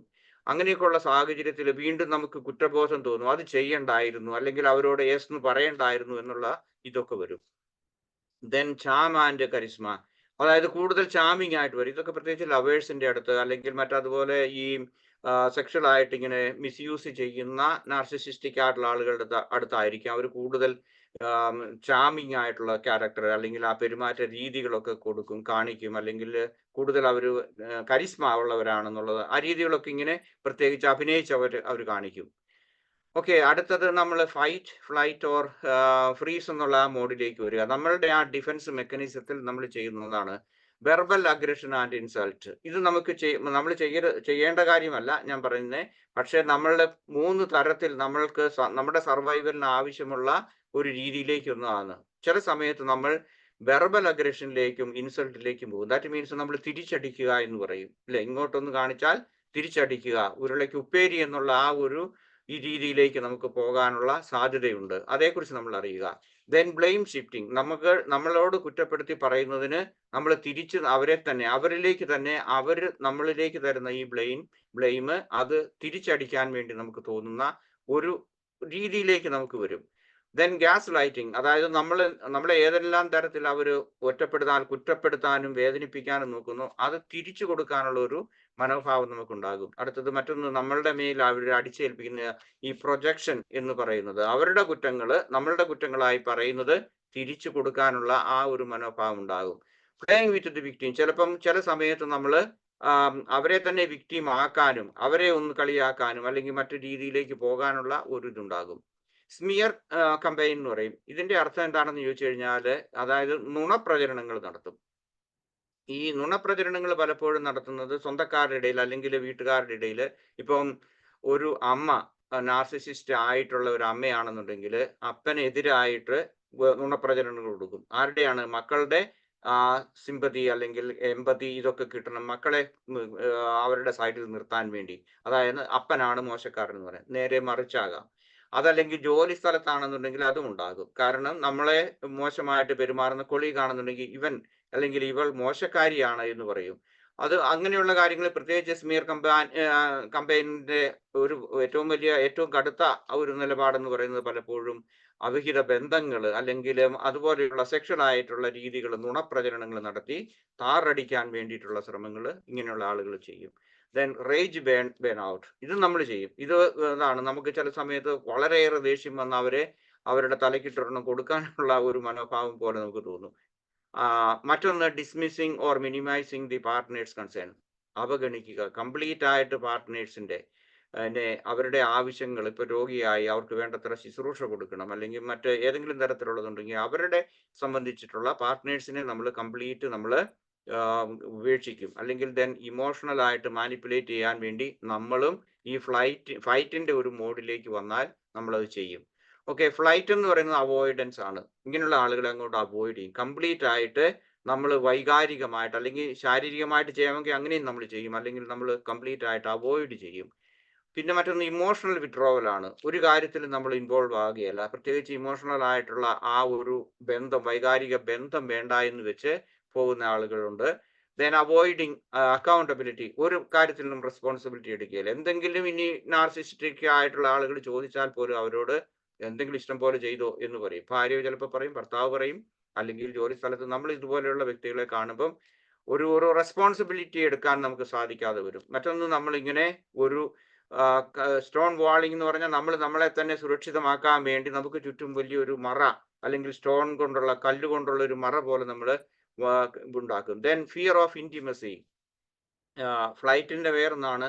നമുക്ക് എപ്പോഴും നമ്മൾ ഏതെങ്കിലും തരത്തിൽ പറഞ്ഞ് ഇന്റിമസി കാണിച്ചു കഴിഞ്ഞാൽ വീണ്ടും അത് നമുക്കിട്ട് തന്നെ തിരിച്ചു വെക്കുന്ന സന്ദർഭങ്ങൾ അല്ലെങ്കിൽ അനുഭവങ്ങൾ നമുക്ക് ഉണ്ടായിട്ടുള്ളത് കൊണ്ട് നമുക്ക് ഇന്റിമേറ്റ് ആകാൻ സാധിക്കാതെ വരുന്നു ആരോടും. ചില സമയത്ത് അത് എല്ലാ മേഖലകളിലും ഇത് ഉള്ളതാണ്. Then avoiding conflict or difficult conversation, ഏതെങ്കിലും തരത്തിൽ വരുമ്പോഴേക്കും ചിലപ്പോൾ അവരുടെ ശബ്ദം പുറത്തോട്ട് വരാതെ വരും. ചിലപ്പോൾ ഒരുപക്ഷെ ഐ സ്റ്റേറ്റ്മെന്റോട് കൂടി അല്ലെങ്കിൽ സ്വയം ഡിഫെൻഡ് ചെയ്യേണ്ട ഒരു ഇതിൽ വരുമ്പോഴും വേണ്ട എന്ന് വെച്ച് അവർ പറയും. കാരണം അവർക്ക് ആ ലോജിക്കലായിട്ട് റീസണബിൾ ആയിട്ട് സംസാരിക്കാനുള്ള ആ സംസാര ശേഷി പോലും വരും, നഷ്ടപ്പെട്ടു പോകും. കാരണം അവർക്ക് ശബ്ദിക്കാൻ പോലും സാധിക്കാത്ത വരും ഏതെങ്കിലും തരത്തിലുള്ള ഇതുപോലെയുള്ള അനുഭവങ്ങളുള്ളവർ. ഇമോഷണൽ നമ്പിങ്, വൈകാരികമായിട്ടുള്ള ഒരു നംനെസ്, ഒരു നിർവികാരത എന്ന് പറയാം. അതുപോലെ തന്നെ ഡിറ്റാച്ച്മെന്റ് അവർക്ക് തോന്നും. Then deflection with a charm humour, ചില സമയത്ത് ഫ്ലൈറ്റിന്റെ ഇതിലേക്ക് വരുമ്പോഴേക്കും ഡിഫ്ലക്ഷൻ എന്ന് പറഞ്ഞാൽ വളയ്ക്കുക എന്നുള്ള രീതിയിലാണ്. അതായത് കൂടുതൽ ഇങ്ങനെ വിത്ത് എ ചാം ഹ്യൂമർ, ഏതെങ്കിലും തരത്തിലുള്ള സക്കാസ്റ്റിക്കോ അല്ലെങ്കിൽ ചാമിങ് ആയിട്ടുള്ള ഹ്യൂമർ ഒക്കെ പറഞ്ഞ് നമ്മൾ അവരെ ഒന്ന് വളച്ച് ചെയ്യാൻ വേണ്ടിയിട്ട് ഈ ഫ്ലൈറ്റ് മോഡിലുള്ളവർക്ക് വരും. ദെൻ ഫ്രീസ് മോഡിലേക്ക് വന്നു കഴിഞ്ഞാൽ അബാൻഡൻമെന്റ് ഓഫ് പേഴ്സണൽ ബൗണ്ടറീസ്, നമ്മൾ കംപ്ലീറ്റ് സറണ്ടർ ചെയ്തു എന്നുള്ളതാണ്. നമുക്കറിയാം ഈ സിംഹവും മറ്റതുപോലുള്ള പുലിയൊക്കെ മൃഗങ്ങളെ പിടിക്കുമ്പോഴേക്കും വീണു പോകുന്ന ആ സന്ദർഭം, അതായത് കംപ്ലീറ്റ് സറണ്ടർ ടു ഡെത്ത് അല്ലെങ്കിൽ ആ ഒരു ഇതിലേക്ക് വരുന്ന ഒരു അവസ്ഥ നമ്മൾ കാണിക്കും. Then constant accommodation of the narcissistic needs, അവര് എന്ത് പറഞ്ഞാലും ചെയ്തു കൊടുക്കും, കാരണം പ്ലീസ് ചെയ്യാൻ വേണ്ടിയിട്ട്. അതല്ലെങ്കിൽ എനിക്ക് സർവൈവലില്ല, എൻ്റെ ജോലിക്ക് സ്ഥിരത കിട്ടിയല്ല, എനിക്ക് പ്രൊമോഷൻ കിട്ടിയല്ല, അല്ലെങ്കിൽ എന്നെ ടെർമിനേറ്റ് ചെയ്യുന്ന ഒരു സാഹചര്യം വരും. ഇങ്ങനെയുള്ള സാഹചര്യത്തിൽ അല്ലെങ്കിൽ വീട്ടിലാണെങ്കിൽ നമ്മൾ എന്ത് പറഞ്ഞാലും ചെയ്തു കൊടുക്കുന്ന അല്ലെങ്കിൽ ആ സറണ്ടറിങ്ങിലേക്ക് വരും. ഫിയർ ഓഫ് കോൺഫ്ലിക്റ്റ്, അതായത് ഞാൻ വേണ്ട, ഇത് നിർത്തി, ഞാൻ ഇതിന് ഒരു കൺഫ്രണ്ടേഷൻ അല്ലെങ്കിൽ കോൺഫ്ലിക്റ്റിന് ഞാൻ പോകുന്നില്ല എന്ന് കരുതും. ദെൻ ലേൺഡ് ഹെൽപ്ലെസ്നെസ്, കുറെ കാലം ഇങ്ങനെ ജീവിച്ചു കഴിയുമ്പോഴേക്കും നമ്മൾ നമ്മൾ ഹെൽപ്ലെസ് ആയിത്തീരുന്ന നിസ്സഹായത നമ്മൾ ലേൺ ചെയ്തെടുക്കും.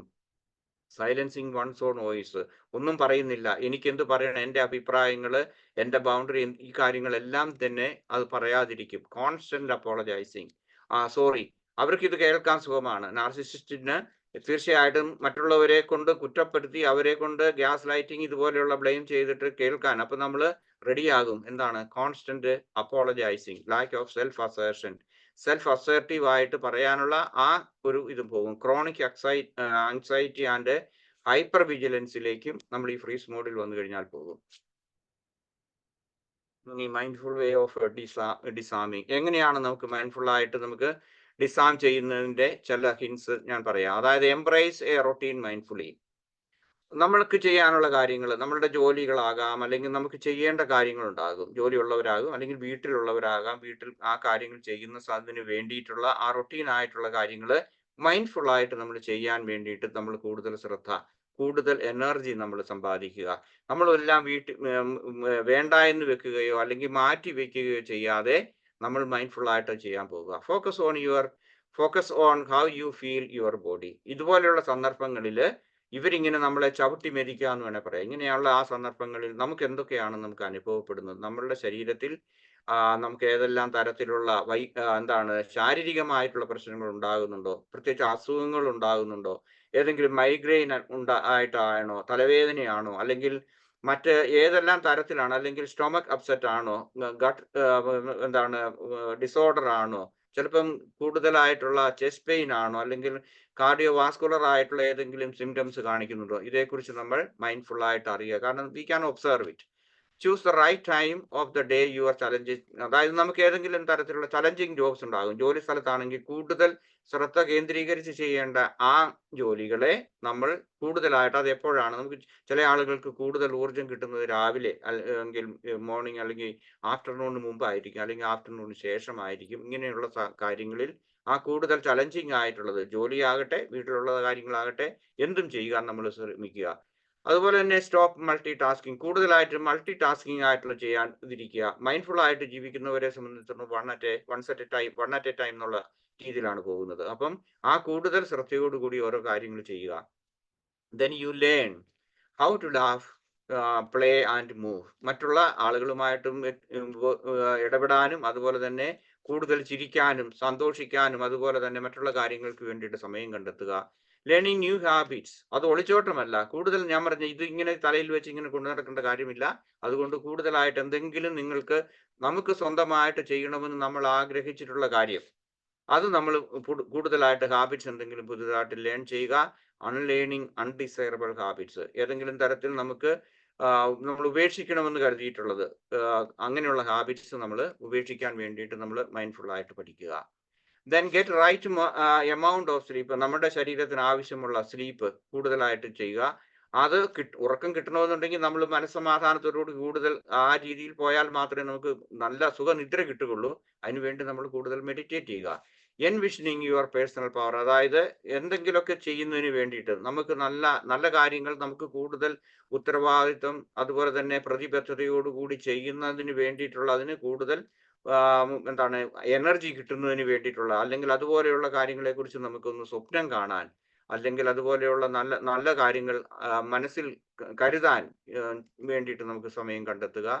Accept, embrace and release negativity. കൂടുതലായിട്ട് മൈൻഡ്ഫുൾനെസ് വഴി നമുക്ക് അക്സെപ്റ്റ് ചെയ്യാൻ പറ്റും കൂടുതൽ ഈ നെഗറ്റിവിറ്റി. അതുപോലെ തന്നെ നമുക്ക് മാറ്റാൻ സാധിക്കാത്ത കാര്യമാണെന്നുണ്ടെങ്കിൽ നമുക്ക് തീർച്ചയായിട്ടും അതിനെ എംബ്രേസ് ചെയ്യാൻ പഠിക്കുക. അതുപോലെ തന്നെ റിലീസ് നെഗറ്റിവിറ്റി, അത് മൈൻഡ്ഫുൾനെസിന്റെ ഒരു പ്രത്യേകതയാണ്. Then performing well enough for better. കൂടുതൽ ഊർജം സംഭരിച്ച് എന്തു ചെയ്യുന്നു അത് നന്നായിട്ട് ചെയ്യാൻ വേണ്ടി നോക്കുക. അതുപോലെ തന്നെ നമ്മൾക്ക് ഇതുപോലെയുള്ള ആ പഴയ കാര്യങ്ങൾ മറന്നു കളയാനും കൂടുതൽ അതിലേക്ക് ആ മെമ്മറിയിൽ നിന്നുള്ളതൊക്കെ ഒന്ന് മാറ്റിക്കളയുന്നതിന് വേണ്ടിയിട്ട് നമ്മൾ കൂടുതൽ ശ്രദ്ധിക്കുക. അതിന് സഹായിക്കുന്ന ഏറ്റവും നല്ല ഒരു ജീവിത രീതിയാണ് മൈൻഡ്ഫുൾ മെഡിറ്റേഷൻ അല്ലെങ്കിൽ മൈൻഡ്ഫുൾ ലിവിങ് എന്ന് പറയുന്നത്. പിന്നെ മറ്റൊന്ന് നമുക്ക് ചെയ്യാവുന്നത് സഡൻ ഡിസ്കംഫർട്ട് അപ്പൊ ഇങ്ങനെയുള്ള ഇതാണ് നമ്മൾ സന്തോഷം എന്നൊക്കെ പറയുന്നത്, അല്ലെങ്കിൽ നമ്മുടെ ഈ ജീവിതത്തിന്റെ എന്ന് പറയുന്നത് അത് അപ്സ് ആൻഡ് ഡൗൺസ് ആണ്. ഒരു ദിവസം ഇപ്പം സാറ് തണുപ്പുള്ള സ്ഥലത്താണ് ഇരിക്കുന്നത്, കോടമഞ്ഞുണ്ടെന്ന് പറഞ്ഞു. അപ്പൊ അവിടെയൊക്കെ വ്യക്തമായിട്ട് നമുക്ക് കാണാൻ സാധിക്കില്ല. അല്ലെങ്കിൽ നമ്മൾ സന്തോഷം കാണും, ചിലപ്പോൾ നമുക്ക് സന്തോഷമില്ലാത്ത അവസരം വരും. ഈ അപ്സ് ആൻഡ് ഡൗൺസിനെയൊക്കെ നമ്മൾ എങ്ങനെയാണ് ഓവർകം ചെയ്യുന്നതിനുള്ള പ്ലാനുകൾ നമ്മൾ തയ്യാറാക്കുക. ദെൻ നമ്മൾ അതുപോലെ തന്നെ നമ്മളുടെ ചിന്തകൾ, അതുപോലെ തന്നെ നമ്മളുടെ ഓർമ്മകൾ ഇങ്ങനെയൊക്കെയുള്ളതിലേക്ക് അതിനെ പഴയതിലേക്ക് പാസ്റ്റിലേക്ക് പോകാതെ എന്ത് ചെയ്യണം, ഈ സമയത്തിലേക്ക്, പ്രസന്റ് മൊമെന്റിലേക്ക്, ഈ സിറ്റുവേഷനിലേക്ക് കൊണ്ടുവരുന്നതിന് വേണ്ടിയിട്ട് നമ്മൾ മൈൻഡ്ഫുൾനെസ് ആയിട്ട് കൂടുതൽ പ്രാക്ടീസ് ചെയ്യുമ്പോൾ തീർച്ചയായിട്ടും ആ പ്രസന്റ് മൊമെന്റിലേക്ക് നമുക്ക് വരാൻ സാധിക്കും. ഓക്കെ, അതുപോലെ തന്നെ നമ്മളുടെ ഒരു തിരഞ്ഞെടുപ്പാണ് നമ്മൾ ഈ വർത്തമാന കാലത്തിൽ ജീവിക്കുന്നു എന്നുള്ളത്. ഈ വർത്തമാന കാലത്തിൽ ജീവിക്കാനുള്ളത് നമ്മുടെ തിരഞ്ഞെടുപ്പാണ്. ആ തിരഞ്ഞെടുപ്പിൽ നമ്മൾ വിജയിക്കണം എന്നുണ്ടെങ്കിൽ തീർച്ചയായിട്ടും കൂടുതൽ മൈൻഡ്ഫുൾനെസ് നമ്മൾ പ്രാക്ടീസ് ചെയ്താൽ തീർച്ചയായിട്ടും ഇത് സാധിക്കുന്ന കാര്യമാണ്. ദെൻ അതുപോലെ തന്നെ you have nothing to prove and no need to hide. ഏതെങ്കിലും തരത്തിൽ നമുക്ക് പറയാനുള്ള കാര്യങ്ങൾ നമുക്ക് ഹൈഡ് ചെയ്യാതെ നമ്മൾ അതുപോലെ തന്നെ നമ്മളത് കൃത്യമായിട്ടും സത്യസന്ധമായിട്ടും പറയുന്നതിന് വേണ്ടിയിട്ട് നമ്മൾ ശ്രമിക്കുക. Then you have right to, അതായത് ഒരു നാർസിസിസ്റ്റിന്റെ അബ്യൂസിൽ ജീവിക്കേണ്ടി വരുന്നത് പോലെ തന്നെ അങ്ങനെയായി ഒരു പക്ഷേ നമ്മൾ വിധിയും നമ്മൾ പറയും, ചിലപ്പോൾ ആ രീതിയിലായിരിക്കും നമ്മൾ പറഞ്ഞു പോകുന്നത്. അങ്ങനെയുണ്ടെങ്കിൽ നമുക്കും റൈറ്റ് ടു ലീവ്, നമുക്കും നമ്മുടേതായ റൈറ്റ് ഉണ്ടെന്ന് നമ്മൾ തീർച്ചയായിട്ടും മനസ്സിലാക്കുക. ഇനി മൈൻഡ്ഫുൾ ഒരു നാർസിസിസ്റ്റിനെ നമ്മൾ നിരായുധരാക്കുന്നതിന് വേണ്ടിയിട്ടുള്ള 2 ടെക്നിക്കുകളുണ്ട്. അതിൽ ഒന്നാണ് ഫോഴ്സ് എന്ന് പറയുന്നത്. അതുകൂടി ഈ 2 കാര്യം കൂടി പറഞ്ഞിട്ട് ഞാൻ അവസാനിപ്പിക്കാം. ഒന്ന് ഫോഴ്സ് മീൻസ് ഫ്ലെക്സിബിലിറ്റി. നമ്മളുടെ ജീവിതത്തിൽ നമ്മൾ കൂടുതൽ ഫ്ലെക്സിബിലിറ്റി ഉണ്ടാക്കാൻ വേണ്ടി ശ്രമിക്കുക. അതായത് നമ്മളുടെ സ്റ്റേറ്റ്മെന്റ്സിൽ, നമ്മളുടെ ചോദ്യങ്ങളിൽ, അതുപോലെ റെസ്പോൺസിലെല്ലാം നമ്മൾ കുറെ കൂടി അവധാനപൂർവം ആയിരിക്കണം. അതുപോലെ തന്നെ ഫ്ലെക്സിബിൾ ആകണം. ചില ആളുകൾ വളരെ കടുംപിടുത്തമുള്ളവരുണ്ടാകും, അല്ലേ? നമ്മളുടെ ചില റിലീജിയസ് ആയിട്ടുള്ള കാര്യങ്ങളിലാകും, അല്ലെങ്കിൽ മോറൽ ആയിട്ടുള്ള കാര്യങ്ങളിലാകും, അനവധി കാര്യങ്ങളുണ്ടാകും. അല്ലെങ്കിൽ എനിക്കിതാണ് ഇഷ്ടം എന്നുള്ളതിനേക്കാൾ കൂടുതൽ നമ്മൾ ഈ അവരോട് നാർസിസിസ്റ്റിക് ആയിട്ടുള്ള ആളുകളുമായിട്ട് പെരുമാറുന്ന സമയത്ത് പറയേണ്ട കാര്യങ്ങളും ക്വസ്റ്റ്യൻസ്, അതുപോലെ റെസ്പോൺസ്, ഇങ്ങനെയുള്ള ആ സിറ്റുവേഷൻ മാറുന്നതിനനുസരിച്ച് കൂടുതൽ ഫ്ലെക്സിബിലിറ്റി നമ്മൾ പ്രാക്ടീസ് ചെയ്യുക. Resist and discard rigid and unbendable inclinations and ideas. ഇതെൻ്റെതാണ്, ഞാൻ അങ്ങനെയാണ് ചെറുപ്പം മുതൽ പഠിച്ചത്, അല്ലെങ്കിൽ ഇതെൻ്റെ വീട്ടിൽ നിന്ന് ഞാൻ പഠിച്ചതാണ്, ഇങ്ങനെയുള്ള കാര്യങ്ങൾ പറഞ്ഞ് നമ്മൾ മാറാതെ എന്ത് ചെയ്യണം, കുറെ കൂടി ബെൻഡബിൾ ആയിട്ടുള്ള, കുറെ കൂടി അഡ്ജസ്റ്റബിൾ ആയിട്ടുള്ള സ്വഭാവ രീതികൾ, അല്ലെങ്കിൽ ആ സ്റ്റേറ്റ്മെന്റ് എല്ലാ കാര്യത്തിലും നമ്മൾ മാറാൻ പഠിക്കുക. അടുത്തത് കൂടുതൽ ഓപ്പൺനെസ് ആണ്. Open to listen. അതായത് നമ്മൾ നമ്മളുടെ കാര്യങ്ങളെല്ലാം അവരോട് ഓപ്പൺ ആയിട്ട് പറയുക എന്നതിനേക്കാൾ ഈ നാർസിസിസ്റ്റിക് ആയിട്ടുള്ള ആളുകളുടെ പെരുമാറ്റ രീതികളും ഇതെല്ലാം വരുമ്പോഴേക്കും നമ്മൾ അവരെ മുൻവിധിയോടുകൂടി കാണാതിരിക്കുക. അവനത് ഇങ്ങനെയാണ് പറയാൻ പോകുന്നത്, എനിക്കറിയാം, ഇപ്പോൾ ഒരു ലവ് ബോംബിങ് നടക്കുന്നുണ്ടെങ്കിൽ എന്തെങ്കിലും കാര്യം സാധിക്കാനായിരിക്കും, ഇങ്ങനെയൊക്കെയുള്ളതല്ലാതെ എന്ത് ചെയ്യണം, നമ്മൾ കൂടുതൽ അതായത് നോൺ ജഡ്ജ്മെന്റൽ ആയിട്ട്, അതുപോലെ പ്രീ കൺസീവ്ഡ് ഐഡിയാസ് അല്ലെങ്കിൽ എക്സ്പെക്ടേഷൻ ഇല്ലാതെ കൂടുതൽ ഓപ്പൺനെസ്സോടുകൂടി ഇവരോട് പെരുമാറാൻ നോക്കുക. അതുപോലെ തന്നെ പെട്ടെന്ന് നമ്മൾ ഏതെങ്കിലും തരത്തിൽ ഒരു കൺക്ലൂഷനിലേക്ക് എത്താതിരിക്കുക. ഏതെങ്കിലും തരത്തിൽ ഒരു സംഭവം അല്ലെങ്കിൽ ഏതെങ്കിലും തരത്തിലുള്ള ഒന്ന് സംഭവിക്കുന്ന സമയത്ത് ഇങ്ങനെയാണ്, എന്നെ പറ്റിക്കുകയാണ്, അല്ലെങ്കിൽ എന്നെ ചതിക്കുകയാണ്, ഇങ്ങനെയൊക്കെ ഉള്ളതിലേക്ക് പോകുന്നതിന് പകരം കുറെ കൂടി ഒബ്ജക്റ്റീവായിട്ട് നമ്മൾ വസ്തുതാപരമായിട്ട് കാണാൻ വേണ്ടി ശ്രമിക്കുക. ദെൻ റെസെപ്റ്റിവിറ്റി, കൂടുതൽ നമ്മൾ റെസെപ്റ്റീവ് ആകുക. നമ്മളുടെ ഭാഷയിൽ, അതുപോലെ തന്നെ നമ്മൾ ഉപയോഗിക്കുന്ന വാക്കുകളിൽ, നമ്മൾ കൊടുക്കുന്ന സജഷനിൽ, അതുപോലെ തന്നെ നമ്മൾ മറ്റുള്ള ഐഡിയാസ്, ഫീലിങ്സ്, ഇങ്ങനെയൊക്കെയുള്ള കാര്യങ്ങളിൽ, അല്ലെങ്കിൽ ഒരു കാര്യത്തെക്കുറിച്ച് നമ്മൾ ഇന്റർപ്രറ്റ് ചെയ്യുന്ന സമയത്ത് നമ്മൾ കൂടുതൽ റിസെപ്റ്റിവിറ്റി കാണിക്കാൻ വേണ്ടിയിട്ട് നമ്മൾ നോക്കണം. അതുപോലെ തന്നെ നമ്മളുടെ ബോഡി ലാംഗ്വേജ് നമ്മൾ മാറ്റാൻ ശ്രമിക്കണം. അതായത് നമുക്ക് ഇഷ്ടമില്ലാത്ത ഒരു രീതിയിൽ ഒരാൾ പറയുന്നു, ഒരു നാർസിസിസ്റ്റ് നമ്മളോട് പെരുമാറുന്നു എന്ന് വന്നാൽ തീർച്ചയായിട്ടും നമ്മളുടെ ആ ഡിസ്കംഫർട്ട്, അല്ലെങ്കിൽ അതുപോലെ അതുള്ളതെല്ലാം നമ്മളുടെ ഫേഷ്യൽ എക്സ്പ്രഷനോ ബോഡി ലാംഗ്വേജോ ഇതെല്ലാം നമുക്കത് ഇഷ്ടപ്പെടുന്നില്ല, അല്ലെങ്കിൽ എനിക്കിത് അസഹനീയമാണെന്നുള്ള അത് പ്രകടിപ്പിക്കാൻ തീർച്ചയായിട്ടും നമ്മൾ സന്നദ്ധരാകണം. അടുത്തത് കോമ്പിറ്റൻസ് ആണ്. അതുപോലെ തന്നെ മറ്റൊന്നാളാണ് നമ്മൾ ഒരു കോമ്പിറ്റൻസി നമ്മൾ കാണിക്കണം. മുൻവിധിയോടുകൂടി ആരെങ്കിലും എന്തെങ്കിലും പറയുമ്പോഴേക്കും അത് തിരിച്ച് നിരാകരിക്കുന്നതിന് പകരം കൂടുതൽ എംപത്തറ്റിക് ആയിട്ട്, മൈൻഡ്ഫുൾ ആയിട്ട് ഒരു ലിസണർ ആകണം, മൈൻഡ്ഫുൾ ആയിട്ടൊരു ശ്രോതാവാകണം. അതുപോലെ തന്നെ കൂടുതൽ ക്ലാരിറ്റി, കൂടുതൽ സെൻസിബിലിറ്റിയോടുകൂടി കമ്മ്യൂണിക്കേറ്റ് ചെയ്യുന്നതിന് വേണ്ടിയിട്ട് നമ്മൾ തീർച്ചയായിട്ടും നമ്മളെ തന്നെ നമ്മൾ സന്നദ്ധരാക്കണം, അല്ലെങ്കിൽ സജ്ജരാക്കണം. Be role model of authenticity, നമ്മൾ കൂടുതൽ ഒതന്റിക് ആകുന്നതിന് വേണ്ടിയിട്ട് നമ്മൾ നോക്കുക. അതുപോലെ തന്നെ motivated, don't be motivated by obtaining recognition. അതിനു വേണ്ടിയിട്ടല്ല, നമ്മൾ നമ്മളുടേതായിട്ടുള്ള തനി, നമ്മളുടെ ആ എന്താണ് സ്വഭാവം, നമ്മളുടെ ഒതന്റിസിറ്റി നമ്മൾ പ്രകടിപ്പിക്കുന്നതിനുള്ള ഒരു സന്ദർഭമായിട്ട് ഇതിനെ എടുക്കണം. ദെൻ എൻലൈറ്റൻമെന്റ്, അതായത് നമ്മൾ കൂടുതൽ that means we have A clear perception of the situation അല്ലെങ്കിൽ ഈവന്റ്. ഇങ്ങനെയുള്ള കാര്യങ്ങളിൽ നമ്മൾ മറ്റുള്ളവരുമായിട്ട്, ഇങ്ങനെയുള്ള ആളുകളുമായിട്ട് സംസാരിക്കുന്ന സമയത്ത് നമുക്ക് ഒരു എൻലൈറ്റൻമെന്റ് ഉണ്ടാകും. എൻലൈറ്റൻമെന്റ് എന്തുകൊണ്ട് ഉദ്ദേശിക്കുന്നത് ശരിയായിട്ടുള്ള ഒരു പെർസെപ്ഷൻ നമുക്ക് ഉണ്ടാകണം. ക്രിയേറ്റ് ആൻ അറ്റ്മോസ്ഫിയർ, അതായത് പരസ്പരമുള്ള ഒരു അണ്ടർസ്റ്റാൻഡിങ് വേണം. അതുപോലെ തന്നെ നമ്മൾ പറയേണ്ടത് എന്താണ്, പറയേണ്ടാത്തത് എന്താണ്, ഇങ്ങനെയൊക്കെ ഉള്ളതിനെ കുറിച്ചുള്ള ആ ഭാഷയുടെ ഉപയോഗങ്ങളെ കുറിച്ചും കൂടുതലായിട്ടുള്ള അറിവും, അത് എങ്ങനെയാണ്, കൂടുതൽ ഡാമേജ് ഉണ്ടാകുമോ അതോ കൂടുതൽ നല്ല ഒരു അന്തരീക്ഷം, സ്നേഹപൂർവ്വമായിട്ടുള്ള ഒരു അന്തരീക്ഷം ഉണ്ടാകുമോ എന്നുള്ളതിനെ കുറിച്ചുള്ള ഒരു എൻലൈറ്റൻമെന്റ് ഉണ്ടാകും. അടുത്ത വേറൊരു ടെക്നിക്ക് എന്ന് പറയുന്നത് ഡോൺ ഗോ ഡീപ്പ് എന്ന് പറയുന്നതാണ്, DWP. അതായത് ഒന്നാമത്തേത് ഡോൺ ഡിഫെൻഡ് യുവർ സെൽഫ്. ഒരു നാർസിസിസ്റ്റിന്റെ അടുത്ത് നമ്മൾ ഡിഫെൻഡ് ചെയ്യാൻ വേണ്ടി നോക്കിയാൽ നമ്മൾ തീർച്ചയായിട്ടും നമ്മൾ പരാജയപ്പെടുകയുള്ളൂ. കാരണം ഒരിക്കലും അവരത് സ്വീകരിക്കാൻ തയ്യാറല്ല. അതുകൊണ്ട് നമ്മൾ കാര്യങ്ങൾ പറയുമ്പോൾ ഐ സ്റ്റേറ്റ്മെന്റ് ഉപയോഗിക്കണം. ഇങ്ങനെയുള്ള എല്ലാ കാര്യങ്ങളും, കുറെ കാര്യങ്ങൾ ഞാൻ പറഞ്ഞിട്ടുണ്ടെങ്കിലും ഡിഫെൻഡ് ചെയ്യാൻ വേണ്ടി നോക്കി പരാജയപ്പെടാതിരിക്കാൻ നമ്മൾ ശ്രദ്ധിക്കുക. ഡോണ്ട് എക്സ്പ്ലെയിൻ എവറിത്തിങ്, എല്ലാ കാര്യങ്ങളും എക്സ്പ്ലെയിൻ ചെയ്യേണ്ട കാര്യമില്ല. നമുക്ക് പറയാം I don't have time, or I don't agree with you, or വളരെ മോശമായിട്ട് പെരുമാറുന്ന സമയത്താണെങ്കിൽ പറയാ no I don't have time to listen to you. Okay, അല്ലെങ്കിൽ ഞാനിപ്പോൾ ഇവിടെ നിർത്തുകയാണ്, ഇങ്ങനെയുള്ള കാര്യങ്ങളൊക്കെ പറയുക. അല്ലാതെ കൂടുതൽ അവരെ പ്രൊവോക്ക് ചെയ്യാൻ വേണ്ടി എക്സ്പ്ലെയിൻ ചെയ്തിട്ട് കാര്യമില്ല. Then don't engage in intimacy.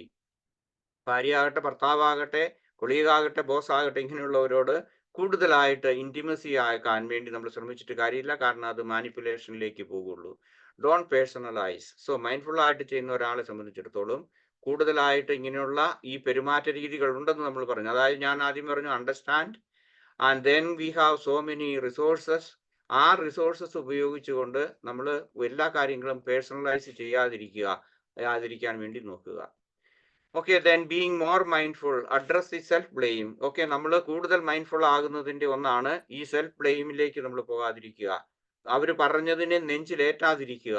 അതുകൊണ്ട് ഇത് ഇവരുടെ സ്വഭാവമാണെന്ന് നമ്മൾ മനസ്സിലാക്കുക. ഇവരുടെ ആ രീതിയിൽ അത് മനസ്സിലാക്കിക്കൊണ്ട് കൂടുതൽ സെൽഫ് ബ്ലെയിമിലേക്കും അതുപോലെ സെൽഫ് എസ്റ്റീം നഷ്ടപ്പെടാവുന്ന ആ ഒരു രീതിയിലേക്ക് പോകാതിരിക്കാൻ നോക്കുക. Then find your true north. True north എന്ന് പറഞ്ഞു കഴിഞ്ഞാൽ യുവർ ഒതന്റിസിറ്റി എന്നാണ്. അതൊരു ഇംഗ്ലീഷ് എക്സ്പ്രഷൻ ആണ്, പ്രത്യേകിച്ച് അമേരിക്കയിലൊക്കെ പറയുന്നതാണ്. Find your true north, that means you should be authentic. നിങ്ങളുടെ ആ റിയൽ സെൽഫ് എന്താണെന്ന് മനസ്സിലാക്കാൻ വേണ്ടിയിട്ട് നമ്മൾ ശ്രമിക്കുക. Prepare and release. ചില സമയത്ത് നമ്മൾ ഒരു യുദ്ധത്തിന് പോകുന്ന യുദ്ധമുഖത്തുള്ളതായിരിക്കും, അതല്ലെങ്കിൽ ചിലപ്പോൾ നമുക്ക് സമാധാനത്തിന്റെ ഒരു അന്തരീക്ഷമായിരിക്കും. ജോലി സ്ഥലത്തോ വീട്ടിലോ അയൽവക്കങ്ങളിലോ എവിടെയെങ്കിലും ഇങ്ങനെയുള്ള വ്യക്തികളുമായിട്ട് നമ്മൾ ഇടപെടുമ്പോൾ.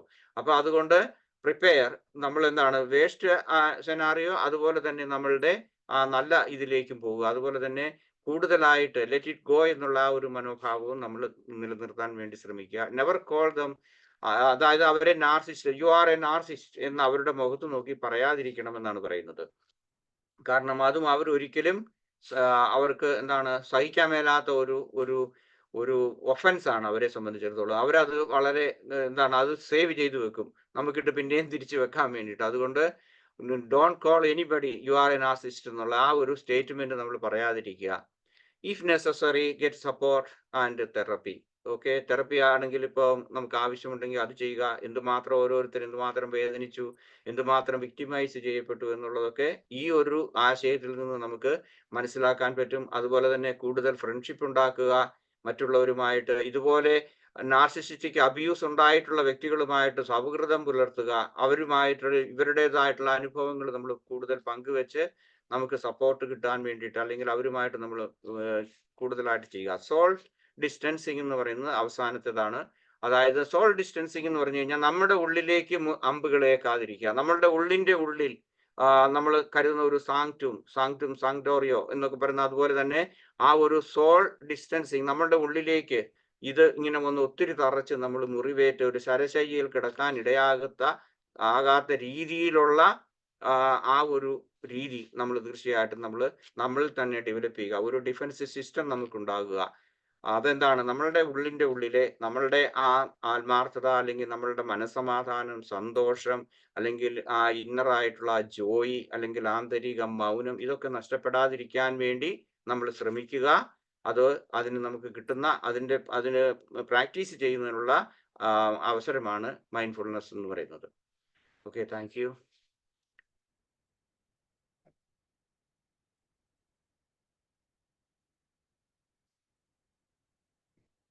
Good evening sir.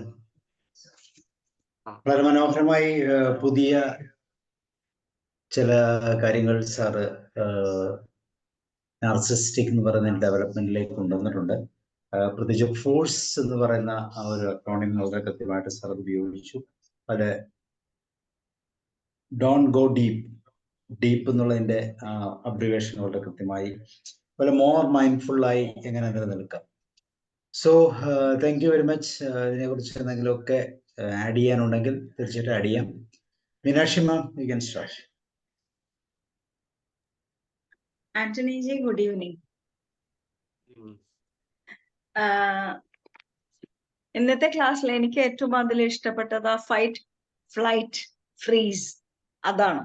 കാരണം ഇത് കൃത്യമായിട്ടും ഈ രീതിയിലുള്ള ആൾക്കാർക്ക് സംഭവിക്കുന്നുണ്ട്. കാരണം എന്തുകൊണ്ടാന്ന് വെച്ചാൽ അവരിത് കുറച്ച് ആദ്യം ഇനീഷ്യലി അവരത് അറിയുന്നില്ല. അത് കഴിഞ്ഞ് അവരതിനെപ്പറ്റി അറിഞ്ഞു വന്ന് ഇത് ശരിയാവും എന്നുള്ള പ്രതീക്ഷയിൽ അവസാനം അവിടെ ഒന്നും എത്താതെ ഈ 3ലേക്ക് എത്തുന്നുണ്ട്.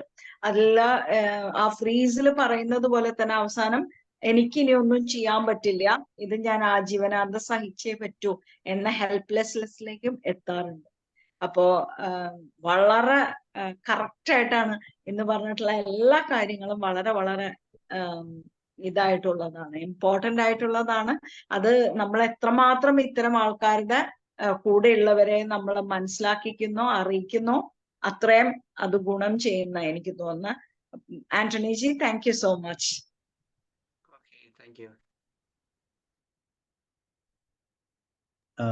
താങ്ക് യു മാം. വേറെ ആർക്കെങ്കിലും എന്തെങ്കിലും ഷെയർ ചെയ്യാനുണ്ടോ?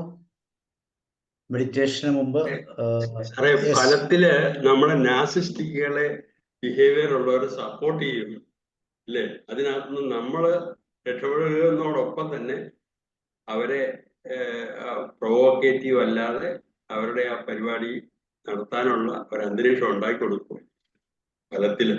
പക്ഷെ നമുക്ക് മുറിവേൽക്കാതെ. അതെ അതെ.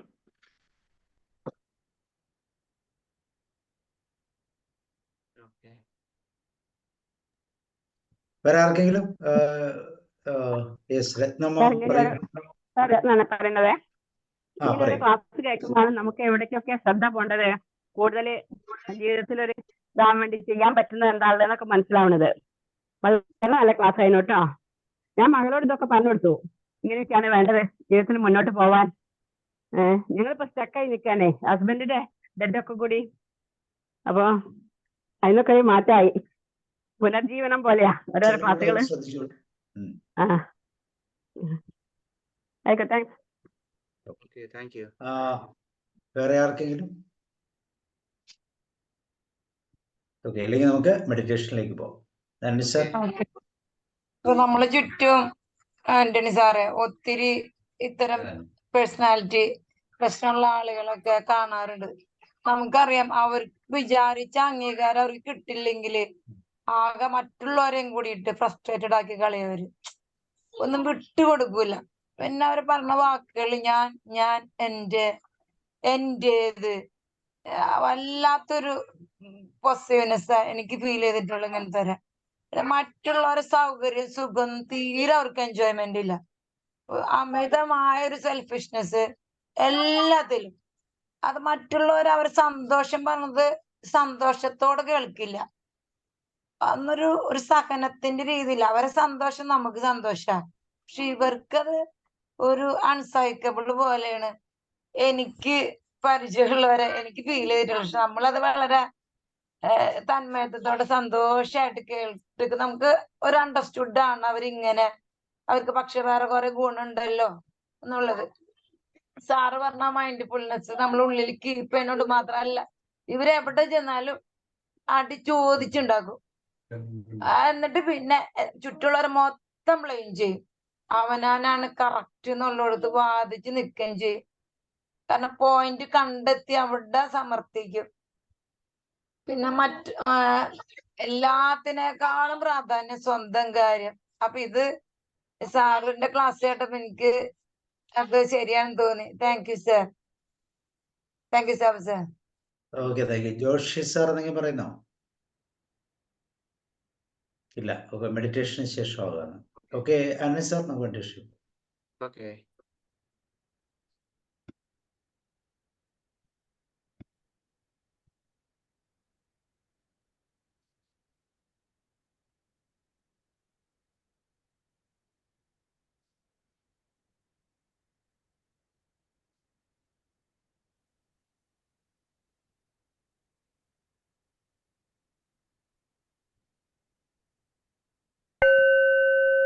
സാറേ കേൾക്കാം. Okay. Okay. Now we are starting. Okay.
നിരന്തരായ വ്യക്തികളെ എങ്ങനെ നിരായുധരാക്കാം എന്ന മാർഗനിർദ്ദേശ ധ്യാനത്തിലേക്ക് എല്ലാവർക്കും സ്വാഗതം.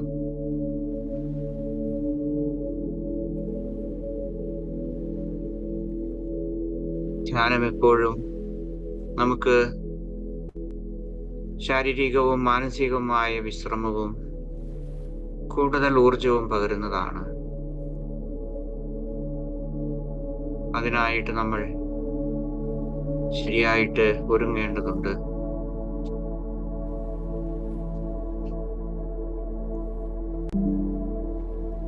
ശാന്തമായ ഒരു അന്തരീക്ഷത്തില് സുഖപ്രദമായ രീതിയിൽ ഇരിക്കുക.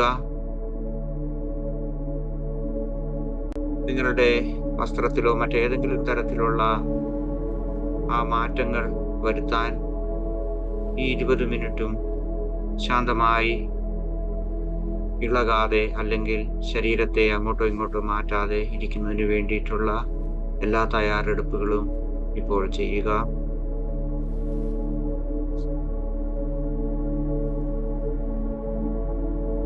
ധ്യാനത്തിന് തയ്യാറായി എന്ന് നിങ്ങൾക്ക് തോന്നുന്നെങ്കിൽ ശാന്തമായി സൗമ്യമായി നിങ്ങളുടെ കണ്ണുകൾ അടയ്ക്കാം.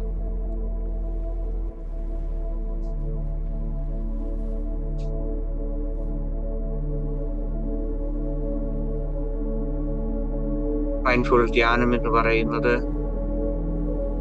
പൂർണ്ണമായ ശാരീരികവും മാനസികവുമായ വിശ്രമവും ഈ നിമിഷത്തിലേക്ക് വർത്തമാനകാലത്തിലേക്ക് നിങ്ങളെ നയിക്കുന്ന അല്ലെങ്കിൽ വർത്തമാനകാലത്തിൽ ജീവിക്കുവാൻ അതിൻ്റെ അനുഭവങ്ങളെ മനസ്സിലാക്കുന്നതിനുള്ള സമയമാണ്.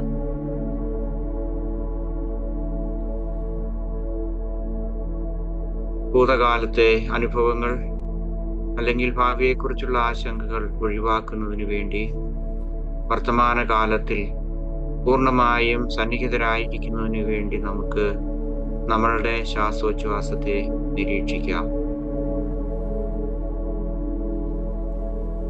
നമ്മുടെ ശരീരത്തിനും മനസ്സിനും കൂടുതൽ വിശ്രമം നൽകുന്നതിന് വേണ്ടി ആദ്യമായി 3 പ്രാവശ്യം ആഴത്തിലുള്ള ശ്വാസോച്ഛ്വാസം എടുക്കാം. ആഴത്തിൽ ശ്വസിക്കുക. അതുപോലെ തന്നെ സാവധാനം ആ ശ്വാസത്തെ, ആ വായുവിനെ പുറത്തേക്ക് വിടുക. ഓക്കെ, നിങ്ങൾക്ക് 3 പ്രാവശ്യം ഇപ്പോൾ ശ്വസിക്കാം.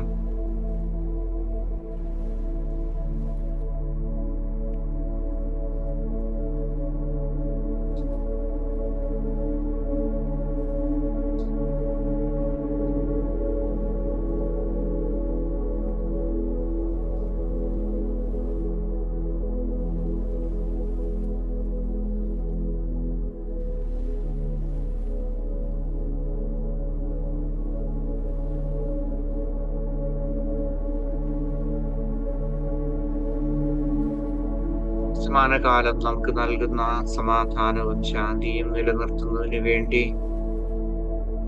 വീണ്ടും നമ്മളുടെ സ്വാഭാവികമായ ആശ്വാസോച്ഛ്വാസത്തിലേക്ക് നമ്മളുടെ ശ്രദ്ധയെ തിരിക്കാം. ആദ്യമായിട്ട് നമുക്ക് വീണ്ടും ഒരു കാര്യം കൂടി ശ്രദ്ധിക്കാം. നമ്മുടെ ശരീരത്തിൽ ഏതെങ്കിലും തരത്തിലുള്ള പിരിമുറുക്കങ്ങളോ അസ്വസ്ഥതയോ വേദനയോ ഉണ്ടാകുന്നുണ്ടോ? അവയെ തിരിച്ചറിയുക. അവയെ മാറ്റുന്നതിന് വേണ്ടി നിങ്ങളൊന്നും ചെയ്യരുത്. അതിനെ പൂർണ്ണമായും അംഗീകരിക്കുക. അതിനുശേഷം സാവധാനം വീണ്ടും ശ്വാസോച്ഛ്വാസത്തിലേക്ക് നിങ്ങളുടെ ശ്രദ്ധയെ തിരിച്ചുവിടുക.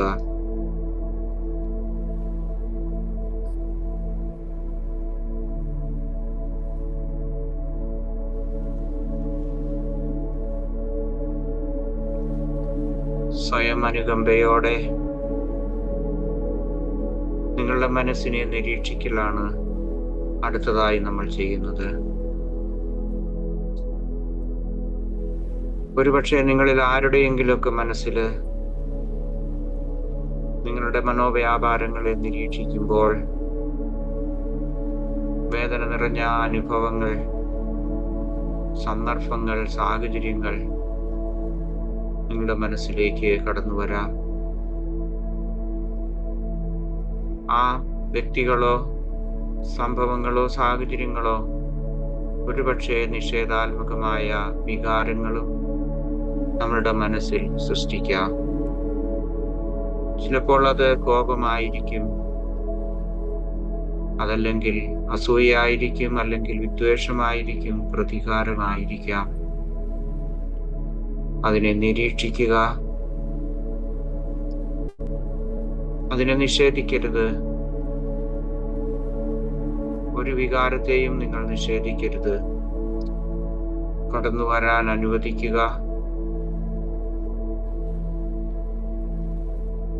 ഒരു നിരീക്ഷകന്റെ മനോഭാവത്തോടെ അതിനെ കാണുക.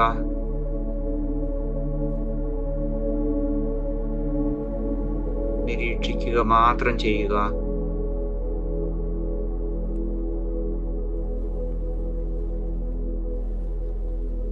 ഈ നിമിഷം നിങ്ങളുടെ അസ്തിത്വത്തിന്റെ, നിങ്ങളുടേതായ തന്റേതായ ഇടത്തിലേക്കുള്ള സ്ഥിരമായ ഒരു തുറവിയാണ്, സാന്നിധ്യമാണ്. ഈ നിമിഷം നിങ്ങളുടെ ശാന്തമായ ഇടമാണ്. അതിനെ നിരീക്ഷിക്കുക, അതിൽ ലയിക്കുക.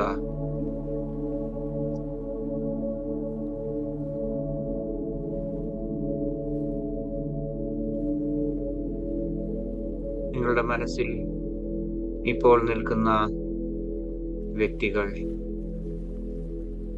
നിങ്ങൾക്ക് ഏതെങ്കിലും തരത്തിൽ വേദന നൽകിയ ആ വ്യക്തികളെ, ആ വ്യക്തി നിങ്ങളുടെ മനസ്സിൽ തന്നെ നിൽക്കട്ടെ, അല്ലെ ആ സംഭവങ്ങൾ, സാഹചര്യങ്ങൾ അത് മനസ്സിൽ നിലനിൽക്കട്ടെ. പക്ഷേ നിങ്ങൾ സുരക്ഷിതരാണെന്ന് കാണുക.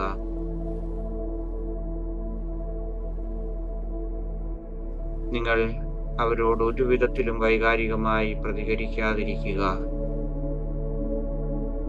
നിങ്ങൾ ശക്തരാണ്. നിങ്ങൾക്ക് അതിയായ കഴിവുണ്ട്. നിങ്ങൾ പൂർണ്ണമായും ഈ നിമിഷത്തിൽ സന്നിഹിതരാണ്.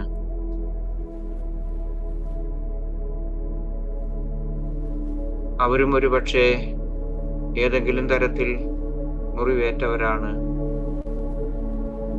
ആ മുറിപ്പാടുകൾ ഉണക്കുന്നതിന് പകരം മറ്റുള്ളവരെ ഉപദ്രവിക്കുന്നതിനാണ് അവർ അത് ഉപയോഗിച്ചത്.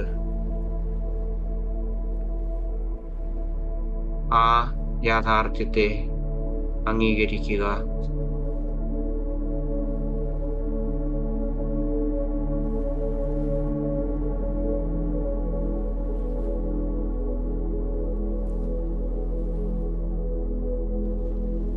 ഒരു സ്ഥിരീകരണത്തിലൂടെ നമുക്ക് നമ്മുടെ ധ്യാനം മുന്നോട്ട് കൊണ്ടുപോകാം. എന്നോടൊത്ത് നിങ്ങളുടെ മനസ്സിൽ ഇപ്രകാരം ഏറ്റുപറയുക: എൻ്റെ വികാരങ്ങൾ ഞാൻ നിയന്ത്രിക്കുന്നു. ശാന്തമായും കേന്ദ്രീകൃതമായും തുടരാനുള്ള ശക്തി എനിക്കുണ്ട്.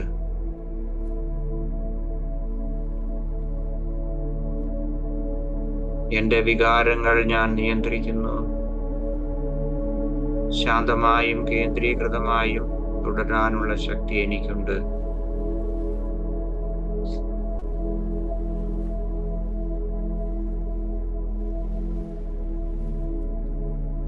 ഇനി വരുന്ന ഏതാനും നിമിഷങ്ങളിൽ നിങ്ങൾക്ക് ഇഷ്ടമുള്ള ആ സ്ഥിരീകരണങ്ങൾ അല്ലെങ്കിൽ മന്ത്രങ്ങൾ നിങ്ങൾക്ക് സ്വയം ഏറ്റുപറയാം.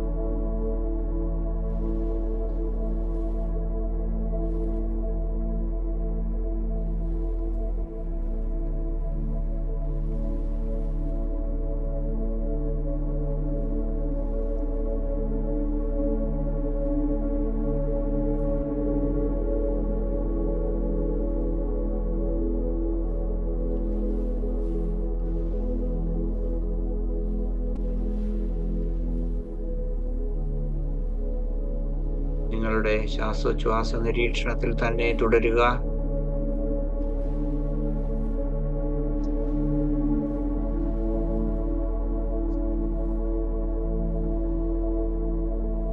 മനസ്സ് നിറഞ്ഞ സാന്നിധ്യത്തിലൂടെ ആത്മാരാധകരെ നമുക്ക് നിരായുധരാക്കാം.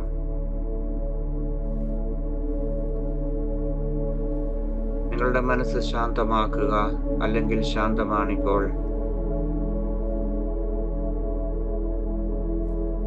വീണ്ടും നമ്മൾ നമ്മളുടെ മനസ്സിനെ നിരീക്ഷിക്കുകയാണ്. ഒരുപക്ഷെ നാം അപമാനിക്കപ്പെട്ട, അല്ലെങ്കിൽ നാം മുറിവേറ്റ, അല്ലെങ്കിൽ വിമർശനം കൊണ്ട് നമ്മളുടെ നിയന്ത്രണം നമുക്ക് നഷ്ടപ്പെട്ട ആ സന്ദർഭത്തെ, അല്ലെങ്കിൽ അങ്ങനെയുള്ള വ്യക്തികളെ നമുക്ക് നമ്മുടെ മനസ്സിലേക്ക് വീണ്ടും കൊണ്ടുവരാം.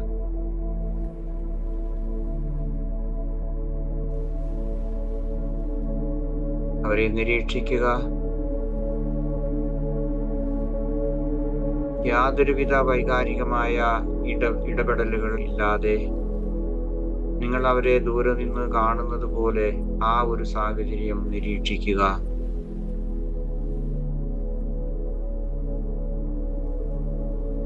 അവരുടെ വാക്കുകളോ പ്രവൃത്തികളോ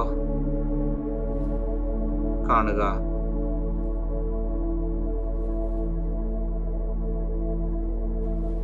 എന്നാൽ അവരുടെ ഊർജം നിങ്ങളുടെ സംരക്ഷണാതിർത്തിയിൽ കടക്കാൻ കഴിയാത്തതുപോലെ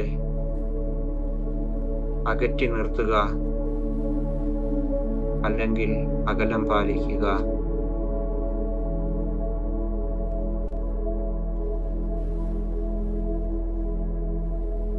അവരുടെ പെരുമാറ്റത്തോട് പ്രതികരിക്കുന്നതിനോ ഇടപഴകുന്നതിനോ പകരം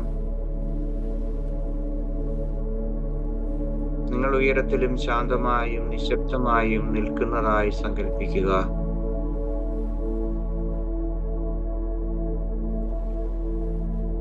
നിങ്ങൾ പ്രതിരോധത്തിലല്ല, നിങ്ങൾ വൈകാരികമായി പ്രേരിപ്പിക്കപ്പെടുന്നില്ല. നിങ്ങൾ കേവലം ഒരു സാന്നിധ്യമാണിവിടെ.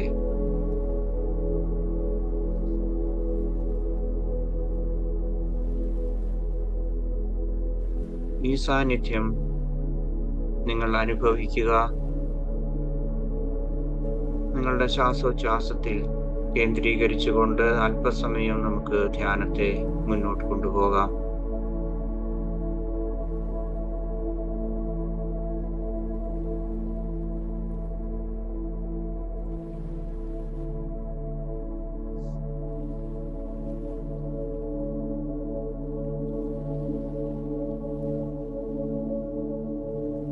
ഒരു സ്ഥിരീകരണത്തിലൂടെ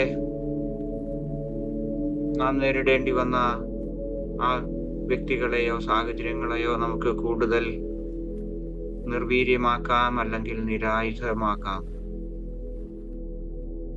നിങ്ങളുടെ മനസ്സിൽ നിങ്ങൾ ഏറ്റുപറയുക, അവരുടെ വാക്കുകൾ എന്റെ സത്യമല്ല, അവരുടെ പ്രവർത്തനങ്ങൾ എന്നെ നിർവചിക്കുന്നില്ല.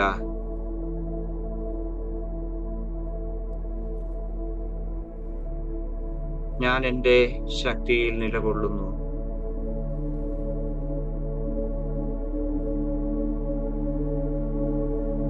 അവരുടെ വാക്കുകൾ എൻ്റെ സത്യമല്ല, അവരുടെ പ്രവർത്തനങ്ങൾ എന്നെ നിർവചിക്കുന്നില്ല. ഞാൻ എൻ്റെ ശക്തിയിൽ നിലകൊള്ളുന്നു.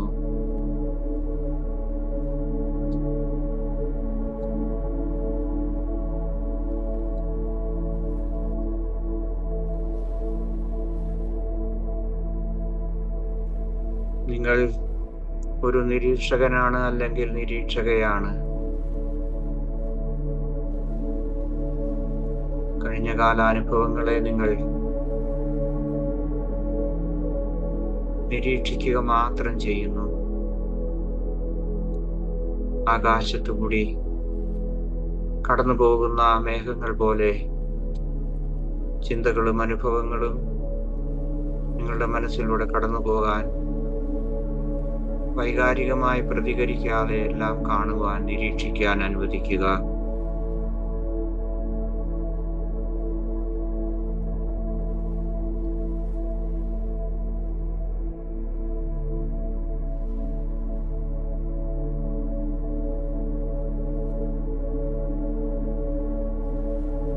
നിങ്ങളുടെ മുമ്പിൽ നിങ്ങളുടെ നിരീക്ഷണത്തിൽ നിൽക്കുന്ന ആ വ്യക്തിയെ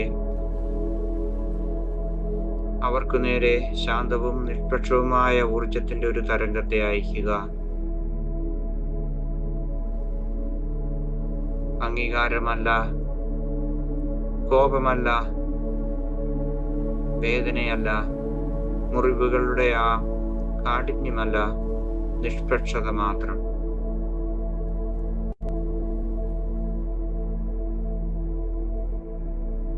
അവരെ മാറ്റാനോ അവരുമായി തർക്കിക്കാനോ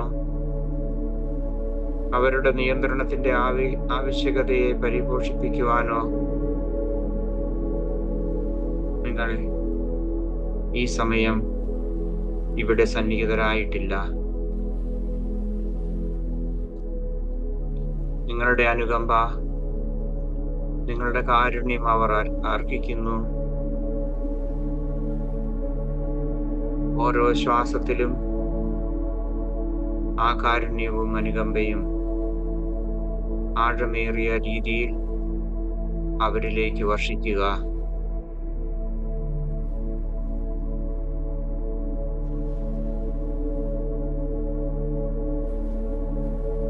നിങ്ങൾ നിങ്ങളുടെ കേന്ദ്രത്തിലേക്ക് മടങ്ങുകയാണ്. നിങ്ങളുടെ ശരീരം ഇപ്പോൾ വിശ്രമത്തിലാണ്, മനസ്സ് ശാന്തമാണ്. നിങ്ങൾ കൂടുതൽ ഊർജം സംഭരിച്ചവരാണ്. നിങ്ങളുടെ ഹൃദയം നിങ്ങളുടെ ശ്വാസവുമായി കൂടുതൽ ബന്ധപ്പെടുന്നു. നിങ്ങളൊരു സാന്നിധ്യമായി മാറുന്നു.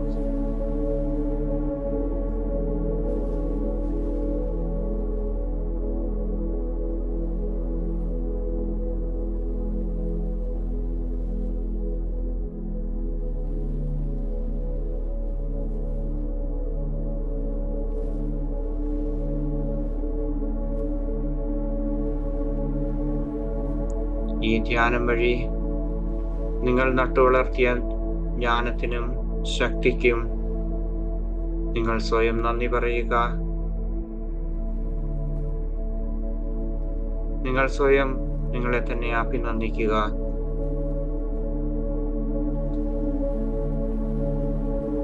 കേന്ദ്രീകൃതവും സമാധാനപരവും സ്വതന്ത്രവുമായി തുടരാനുള്ള നിങ്ങളുടെ തീരുമാനത്തെ നിങ്ങളുടെ തന്നെ സ്ഥിരീകരണം വഴി കൂടുതൽ ഉറപ്പിക്കുക.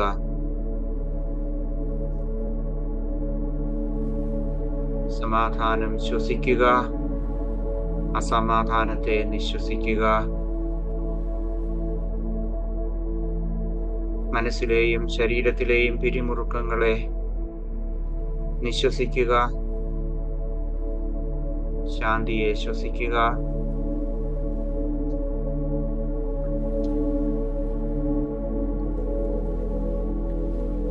നിങ്ങളുടെ ശ്വാസോച്ഛ്വാസത്തിലേക്ക് വീണ്ടും നിങ്ങൾക്ക് മടങ്ങി വരാം. നിങ്ങളുടെ ശരീരത്തെക്കുറിച്ചുള്ള അവബോധം വീണ്ടെടുക്കാം. നിങ്ങളിരിക്കുന്ന ആ മുറി, ആ സ്ഥലം, ചുറ്റുപാടുകളെ കുറിച്ച് നിങ്ങൾക്ക് അവബോധമുള്ളവരാകാം.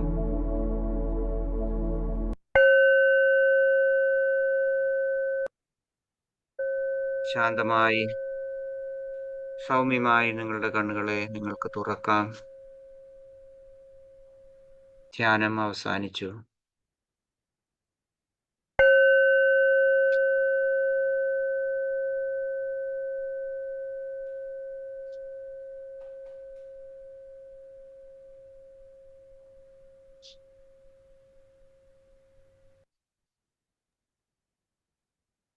Thank you sir. Thank U. Thank you, sir. Thank you, sir.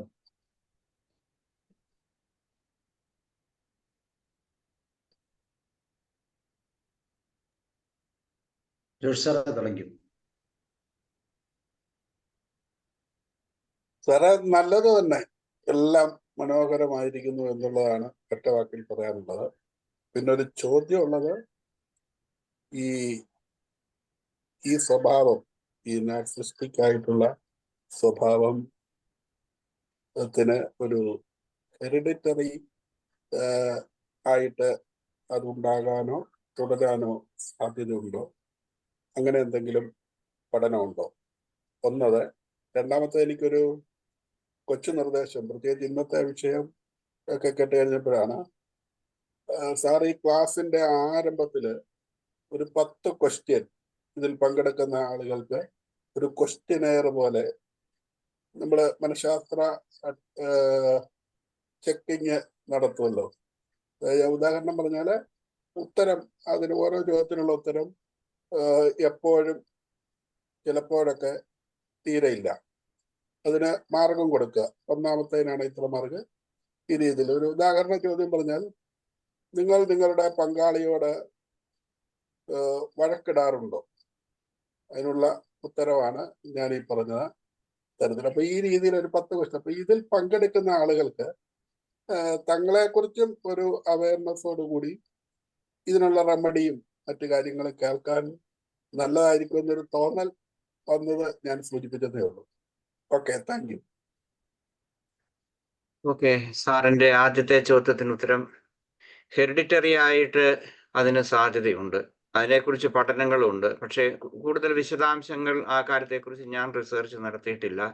കാരണം ഇതേക്കുറിച്ച്, നാർസിസിസത്തെക്കുറിച്ച് പഠിക്കുന്ന അല്ലെങ്കിൽ നമ്മൾ വായിക്കുന്ന പുസ്തകങ്ങളിലും മറ്റു പല സാഹചര്യങ്ങളിലും ഹെറിഡിറ്ററി ആയിട്ട് സംഭവിക്കുന്നുണ്ട് എന്ന് പറയുന്നുണ്ട്.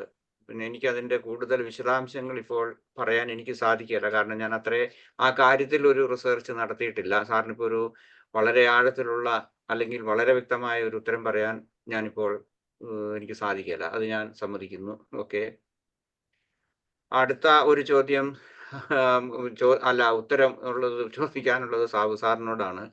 കാരണം ഈ ഗ്രൂപ്പിൽ ഇപ്പൊ പങ്കെടുക്കുന്ന എത്ര പേർ, സാബു സാറിന്റെ ആ ഗ്രൂപ്പ് ഏതാണ്? മൈൻഡ്ഫുൾനെസിന്റെ ഗ്രൂപ്പിൽ എത്ര പേരുണ്ട്? നിങ്ങൾ എല്ലാവരും ഇതിനകത്തുണ്ടോ? ഇന്ന് ഞാൻ ഈ ക്ലാസ് കഴിയുമ്പോൾ ഞാൻ ആ ഗ്രൂപ്പിലേക്ക് ഇപ്പം ജോഷി സാറ് പറഞ്ഞ ആ ക്വസ്റ്റനെയറും കുറേ വിശദാംശങ്ങളും ഞാനൊരു PDF ഫയലായിട്ട് ഞാൻ അയച്ചു തരാം.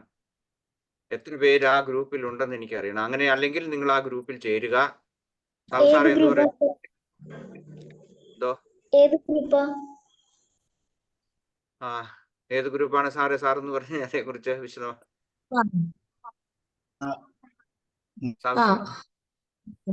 മൈൻഡ്ഫുൾനെസ് എന്ന് പറഞ്ഞ് ഞാൻ എന്റെ ലിങ്ക് ഇട്ട് തരാം, നിങ്ങൾക്ക് ജോയിൻ ചെയ്യാം. Okay sir. ഇന്നത്തെ വിഷയത്തെക്കുറിച്ചും ഇപ്പം ജോഷി സാറ് പറഞ്ഞ അതേക്കുറിച്ചുള്ള കുറേ ക്വസ്റ്റ്യൻസും അതുപോലെ ഇന്നത്തെ ക്ലാസ്സിനെ കുറിച്ച് കൂടുതൽ ഡീപ്പായിട്ട് അറിയണമെന്നുള്ളവർ ആ ഗ്രൂപ്പിൽ ചേരുക. ഞാൻ ഇന്ന് സാബു സാറിന് അയച്ചു കൊടുക്കുക. അല്ലെങ്കിൽ നിങ്ങൾക്ക് എല്ലാവർക്കും സാബു സാറിന്റെ നമ്പർ ഉണ്ടല്ലോ, സാബു സാർ അത് നിങ്ങളുടെ ആ ഗ്രൂപ്പിലേക്ക് ഫോർവേഡ് ചെയ്യും. എനിക്ക് ആകെപ്പാടെ ആക്സസ് ഉള്ളത് മൈൻഡ്ഫുൾനെസ് ഗ്രൂപ്പിലാണ്. ഞാൻ അതിനകത്തുണ്ട്. അപ്പം അതിനകത്ത് ഞാൻ പോസ്റ്റ് ചെയ്യാം. ഒരു PDF ഫയലാണ്, നിങ്ങൾക്ക് വായിക്കാം, കൂടുതൽ അറിവ് നേടാം. ഇപ്പോൾ ജോഷി സാറ് സൂചിപ്പിച്ച ചില ക്വസ്റ്റ്യൻസും അതിനകത്തുണ്ട്. ഓക്കെ, മലയാളമാണോ? അല്ല സാറേ, മലയാളം അല്ല, ഇംഗ്ലീഷാ. കാരണം അത് മലയാളമാക്കാൻ പോയാൽ നീ സമയം എടുക്കും. മലയാളം ഞാൻ ആക്കി തരാം സാർ, ഞാൻ മലയാളം ആക്കി തരാം. ഓക്കെ. ഞാൻ നമ്മുടെ ചാറ്റ് ബോക്സിൽ ആ ഗ്രൂപ്പിന്റെ ലിങ്ക് ഇട്ടിട്ടുണ്ട്. നിങ്ങൾക്ക് ആ ലിങ്ക് ഒന്ന് ക്ലിക്ക് ചെയ്താൽ ആ ഗ്രൂപ്പിലേക്ക് ജോയിൻ ചെയ്യാം. ഇല്ലെങ്കിൽ കോപ്പി പേസ്റ്റ് ചെയ്താൽ. മൈൻഡ്ഫുൾനെസ്സിനെയാണ് എല്ലാ ദിവസവും സാറ് കൃത്യമായിട്ട് മൈൻഡ്ഫുൾനെസ്സിനെ കുറിച്ച്, പ്രത്യേകിച്ച് ഇപ്പൊ സാറ് സന്തോഷത്തെ നമ്മളിൽ എങ്ങനെ ജനറേറ്റ് ചെയ്യാം എന്നുള്ളതിനെ കുറിച്ച് വളരെ സീരിയസ് ആയിട്ടുള്ള കുറച്ച് ടോപ്പിക്കുകൾ എഴുതുന്നുണ്ട്. അപ്പോൾ അത് സബ്സ്ക്രൈബ് ചെയ്യുന്ന എപ്പോഴും നന്നായിരിക്കും. പ്രത്യേകിച്ച് മൈൻഡ്ഫുൾനെസ്സുമായി ബന്ധപ്പെട്ട ടോപ്പിക്കുകൾ എപ്പോഴും ആന്റണി സാറിന്റെ ശ്രദ്ധയിൽ വരുന്നതെല്ലാം സാർ അതിൻ്റെ അകത്ത് പോസ്റ്റ് ചെയ്യാറുണ്ട്. ഞാൻ ആ ഗ്രൂപ്പിന്റെ ലിങ്ക് ഇപ്പൊ നമ്മുടെ ഗ്രൂപ്പിലെ ചാറ്റിൽ ഇട്ടിട്ടുണ്ട്. നിങ്ങളതൊന്ന് ജോയിൻ ചെയ്യുക. അതായത് എനിക്ക് എന്തെങ്കിലും ബുദ്ധിമുട്ടുണ്ടെങ്കിൽ എന്നെ ഒന്ന് വിളിച്ചാൽ അതിൽ എനിക്കൊന്ന് മെസ്സേജ് അയച്ചാൽ. ഓക്കെ, വേറെ ആർക്കെങ്കിലും എന്തെങ്കിലും എനി ഡൗട്ട്സ്, എന്തെങ്കിലും കൂടുതൽ പറയാൻ, സജഷൻസ്? George sir.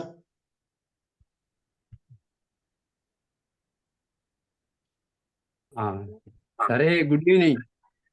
വളരെ സന്തോഷം ഒരു പ്രാവശ്യം കാണാൻ കഴിഞ്ഞു. എന്തോ നാട്ടിലെത്തിയോ? ഇല്ല, വരുന്ന 29 ഞായറാഴ്ച തിരിക്കും, തിങ്കളാഴ്ച വീട്ടിലെത്തും. സാറേ നന്നായിരിക്കട്ടെ, താങ്ക് യു. ഇന്നത്തെ ക്ലാസ് വളരെ നന്നായിരുന്നു എന്നുള്ളതുപോലെ വളരെ വളരെ ഉപകാരപ്പെടുന്നതായിരുന്നു. ഇന്നത്തെ ക്ലാസ്സിൽ ഞാൻ പ്രത്യേകം ശ്രദ്ധിക്കപ്പെട്ടത് നമ്മുടെ ഹിറ്റ്ലറിന്റെ കാര്യമൊക്കെ പറഞ്ഞാല് ബാല്യകാല അനുഭവങ്ങളിലൂടെ തിക്താനുഭവങ്ങളിലൂടെ വളർന്നവർ അതിതിക്തമായ പ്രതികാരം നിറഞ്ഞവരായിരിക്കും എന്ന് പറയുന്നത് ഞാൻ വ്യക്തിപരമായിട്ട് അറിയുന്ന ഒരാളുടെ കാര്യം എനിക്ക് പെട്ടെന്ന് ഓർമ്മ വന്നു. അതുപോലെ ബാല്യകാല അനുഭവങ്ങൾ കുറച്ച് പ്രശ്നങ്ങൾ നിറഞ്ഞതായിരുന്നു എന്നാണ് ഞാൻ മനസ്സിലാക്കിയത്. ആ വ്യക്തി ഇതേപോലെ ഒരു അഡ്ജസ്റ്റ്മെന്റും പറ്റൂല. എപ്പോഴും ഞാൻ മാത്രം. അയ്യോ, വലിയ പ്രതികേടാണ്, വലിയ പ്രശ്നമാണ്. ശരിക്കും അനലൈസ് ചെയ്യുന്ന ഒരു പിക്ചർ സാറിങ്ങനെ വരച്ച് കാണിക്കുന്ന പോലെ തോന്നി. ഉപകാരപ്രദമായിരുന്നു സാറേ. ഇനിയും കേൾക്കണമെന്ന് തോന്നുന്ന വിധത്തിലുള്ള കുറച്ച് ഭാഗങ്ങളുണ്ട്, ഞാനത് ഉപയോഗപ്പെടുത്തും. Thank you so much. Okay, thank you.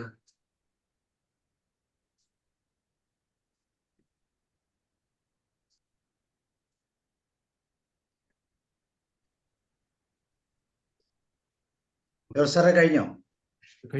Sir. Okay, വേറെ ആർക്കെങ്കിലും ഷെയർ ചെയ്യാനുണ്ടോ? Roy sir. വിജയലക്ഷ്മി മാം പറഞ്ഞോളൂ. സാർ, ഇത്തരം ആൾക്കാരുണ്ടാകുന്നത് അവരുടേതായ ഒരു കുറ്റം കൊണ്ടല്ല, അവരുടെ വളർന്ന സാഹചര്യമോ വളർത്തിയ സാഹചര്യമോ സാർ പറഞ്ഞ പോലെ പാരമ്പര്യവും അതിന് ഒരു കാരണമാകുന്നു പറഞ്ഞു. അപ്പം അവർക്ക് കൂടുതൽ പരിഗണന കൊടുത്ത് സമൂഹത്തിൽ കൊടുക്കുന്നതായിരിക്കില്ലേ അവർക്ക് ഏറ്റവും കൂടുതൽ പ്രയോജനമായ ഒരു റെമഡി എന്ന് പറയുന്നത്. സമൂഹം അവരെ അക്സെപ്റ്റ് ചെയ്ത് മുന്നോട്ട് പോകുന്നതല്ലേ അവരുടെ ഏറ്റവും വലിയ ഇത്. വീടും സമൂഹവും ചുറ്റുപാടും ഉള്ളവരും അങ്ങനെയല്ലേ സാറേ? ഞാനിന്ന് പറഞ്ഞതിന്റെ മുഴുവൻ ആശയം അത് തന്നെയാണ്. ആരംഭത്തിൽ ഉണ്ടായിരുന്നു എന്ന് എനിക്കറിയത്തില്ല. ഞാനത് ഇനി പറഞ്ഞതിനകത്ത് വ്യക്തത വന്നില്ല എന്നുണ്ടെങ്കിൽ ക്ഷമിക്കണം.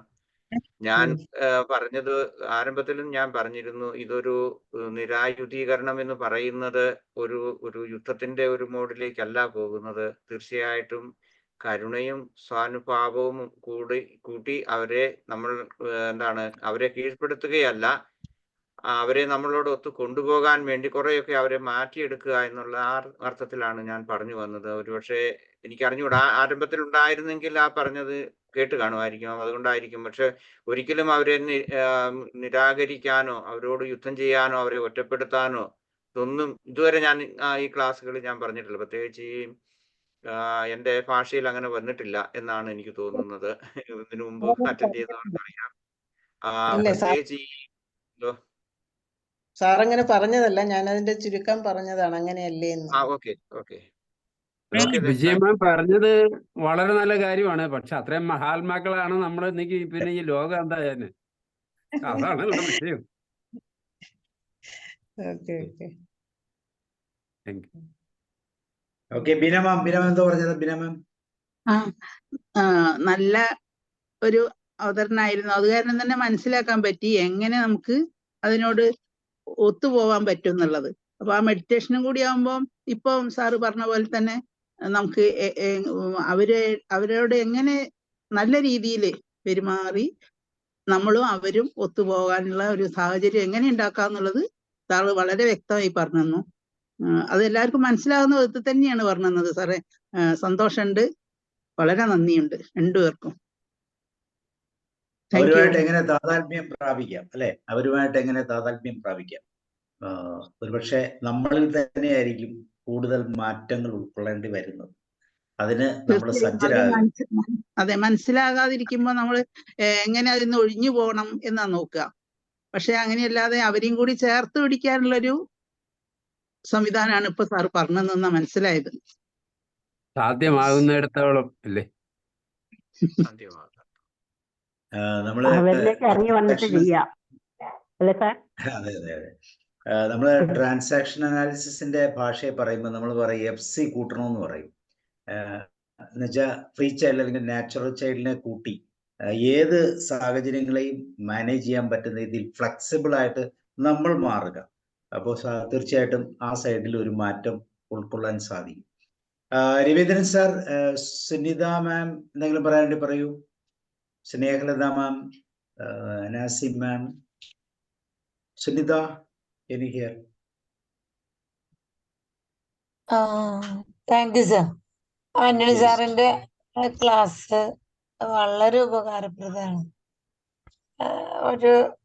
ഒരു മിതമായ ഭാഷയില് ഗഹനമായി അവതരിപ്പിക്കാന്നുള്ള സാബു സാറിന്റെ മെത്തേഡാണ് സാർ പ്രയോഗിച്ചുകൊണ്ടിരിക്കുന്നത്.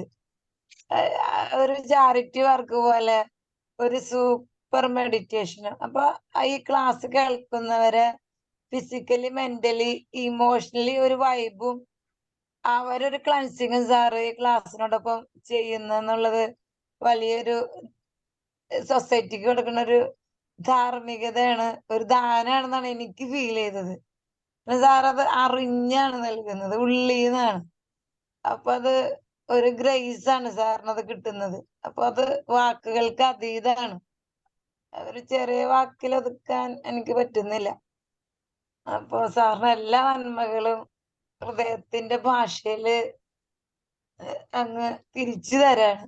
അതിന്റെ വേറൊരു വെർഷനില് എല്ലാ വ്യക്തികളിലും ഈ തലം ഒരു ദിവസത്തില് ചില സമയത്ത് അറിഞ്ഞും അറിയാതെ വരുന്നുണ്ട്. സ്ഥിരമായൊരു പേഴ്സണാലിറ്റി നമുക്ക് ഇല്ലേന്നടക്ക് തോന്നും ചിലപ്പോ, ചില സമയത്ത്, ചിലയിടത്ത്. എന്നാലും നമ്മള് ഒരു സ്വയം ബോധമുള്ളതുകൊണ്ട് ഇത് വേണ്ട, നമുക്ക് ഡോമിനേറ്റ് ചെയ്ത ഭാവം വേറൊന്നല്ലേ എന്നുള്ള തിരിച്ചറിവുള്ളത് കൊണ്ട് നമ്മളൊന്നും പ്രശ്നക്കാരാകുന്നില്ല. പക്ഷെ അപ്പോഴും മറ്റുള്ളവർ നമ്മൾ പ്രശ്നം കാണും. അത് ശരിയാക്കാൻ നമ്മൾ പോകാറില്ല. അത് അവർക്കലാണ് തെറ്റെന്ന് പറഞ്ഞിട്ട് സമ്മതിക്കില്ല. അപ്പൊ നമ്മൾ വിട്ടുകൊടുക്കും. മനുഷ്യനല്ലേ, നമ്മളെ തെറ്റ് നമുക്കറിയില്ലല്ലോ. ഒരു തിരിച്ചറിവ് നൽകാനും ഒരു ഇടക്കൊന്ന് ചിന്തിക്കാനൊക്കെ നല്ലൊരു awareness. Thank you sir. Give you all blessings. And Sabu sir also. Thank you. Okay, thank you ma'am. Snehitha ma'am എന്തെങ്കിലും പറയുന്നോ? റോയ് സാർ പറഞ്ഞില്ല. സാറേ, ഇത് ഇന്നത്തെ ക്ലാസിന്റെ ആരംഭത്തിൽ തന്നെ സാറ് എങ്ങനെ നേരിടാമെന്ന് പറഞ്ഞ കൂട്ടത്തില് അവരുടെ ചൈൽഡ്ഹുഡ് എക്സ്പീരിയൻസും പാരമ്പര്യവും ഒക്കെ ഒന്ന് പരിശോധിക്കുന്നത് നന്നായിരിക്കുമെന്ന് സാറ് പറഞ്ഞിരുന്നു. അപ്പോൾ ഇതെല്ലാം ഇതിന്റെ ഭാഗമാണെന്ന് മനസ്സിലായി. ഏതായാലും ഇതിപ്പോ ഒരു നാർസിസ്റ്റിക് പേഴ്സണെ അല്ല, അതുപോലെയുള്ള സിറ്റുവേഷനിൽ നമുക്ക് എങ്ങനെ മൈൻഡ്ഫുള്ളായി നേരിടാം എന്നുള്ള ഗൈഡ് ലൈൻസ് ആണ് ഇതിനകത്ത് പ്രധാനമായും എനിക്ക് മനസ്സിലാക്കിയത്. പക്ഷെ ഇങ്ങനെ വരുന്ന പേഴ്സണാലിറ്റികൾ വരുമ്പോൾ ഒരു കൗൺസിലർ എന്ന നിലയിൽ ദമ്പതികളിൽ ഇങ്ങനെയുള്ള ആൾക്കാരെ കണ്ടിട്ടുണ്ട്, പറഞ്ഞാലും അവര് അംഗീകരിക്കുകയും ചെയ്യലാത്ത കാര്യങ്ങൾ വന്നിട്ടുണ്ട്. അപ്പോ ഇതൊരു ആഡായിരിക്കും. കാരണം ഇങ്ങനെയുള്ള ബിഹേവിയർ ഉള്ള ആളെ എങ്ങനെ നേരിടണമെന്ന് മറ്റ് പങ്കാളിക്ക് പറഞ്ഞു കൊടുക്കാനുള്ള ഒരു ബേസ് പറഞ്ഞിട്ട് കാര്യമില്ല. അത് നമ്മൾ പറഞ്ഞെങ്കിൽ മനസ്സിലാക്കി കൊടുക്കുകയുള്ളൂ. പക്ഷേ നാർസിസ്റ്റിക് ആണെന്ന് നമ്മൾ പറയാറുമില്ല. അതല്ല, അങ്ങനെ വരുമ്പോഴ് ഇങ്ങനെയൊക്കെ വേണമെന്നൊക്കെ പറഞ്ഞാലും അത് ആവർത്തിക്കുകയല്ലേ ഉള്ളൂ, ഒന്നും ചെയ്യല്ലോ, നടക്കുകയല്ല. പക്ഷെ ഇപ്പോ സാറിന്റെ ഈ ക്ലാസ്സിൽ നിന്നും ഒരാഡ് കിട്ടി അവർ പറഞ്ഞു കൊടുക്കും ഇങ്ങനെയൊക്കെ ഡീൽ ചെയ്തത് അറിയാം. അതൊരു ഇതായിട്ടാണ് വളരെ യൂസ്ഫുൾ ആയിട്ട് കൗൺസിൽ എന്നാലും വളരെ യൂസ്ഫുൾ ആയ ഒരു സിറ്റുവേഷൻ ഉണ്ടാക്കാൻ പറ്റുന്ന ചില ഗൈഡ് ലൈൻസ് ആണ് സാറിന്റെ ഈ നാർസിസ്റ്റിക് എന്ന വിഷയത്തിലുള്ള പല ക്ലാസ്സുകൾ. ഇന്നത്തെ കാര്യം വളരെ ഇതായിപ്പോയി. അത് എങ്ങനെ ഡീൽ ചെയ്യുക എന്നുള്ളതാണ്. അതാണ് ഏറ്റവും കൂടുതൽ എനിക്ക് പ്രത്യേകമായിട്ടുള്ളത്. പിന്നെ അവരുടെ കേസ് ഹിസ്റ്ററി എടുക്കുമ്പോഴും സാർ പറഞ്ഞ എങ്ങനെ മനസ്സിലാക്കാമെന്ന് പറഞ്ഞ ഭാഗമില്ല, അത് വളരെ യൂസ്ഫുൾ ആയിട്ടിരിക്കുന്നത്. ഓക്കെ സാർ, വളരെ മൈൻഡ്ഫുൾ ആയിട്ട് ചെയ്യാനുള്ള എല്ലാ കാര്യങ്ങളും ഓട്ടോമാറ്റിക് ആയിട്ട് ഒന്നും പഠിക്കേണ്ട കാര്യമില്ല, കേട്ടിരുന്നേ ഉള്ളൂ. എനിക്ക് വളരെയധികം ഇതായിട്ടുള്ളത്. Thank you sir.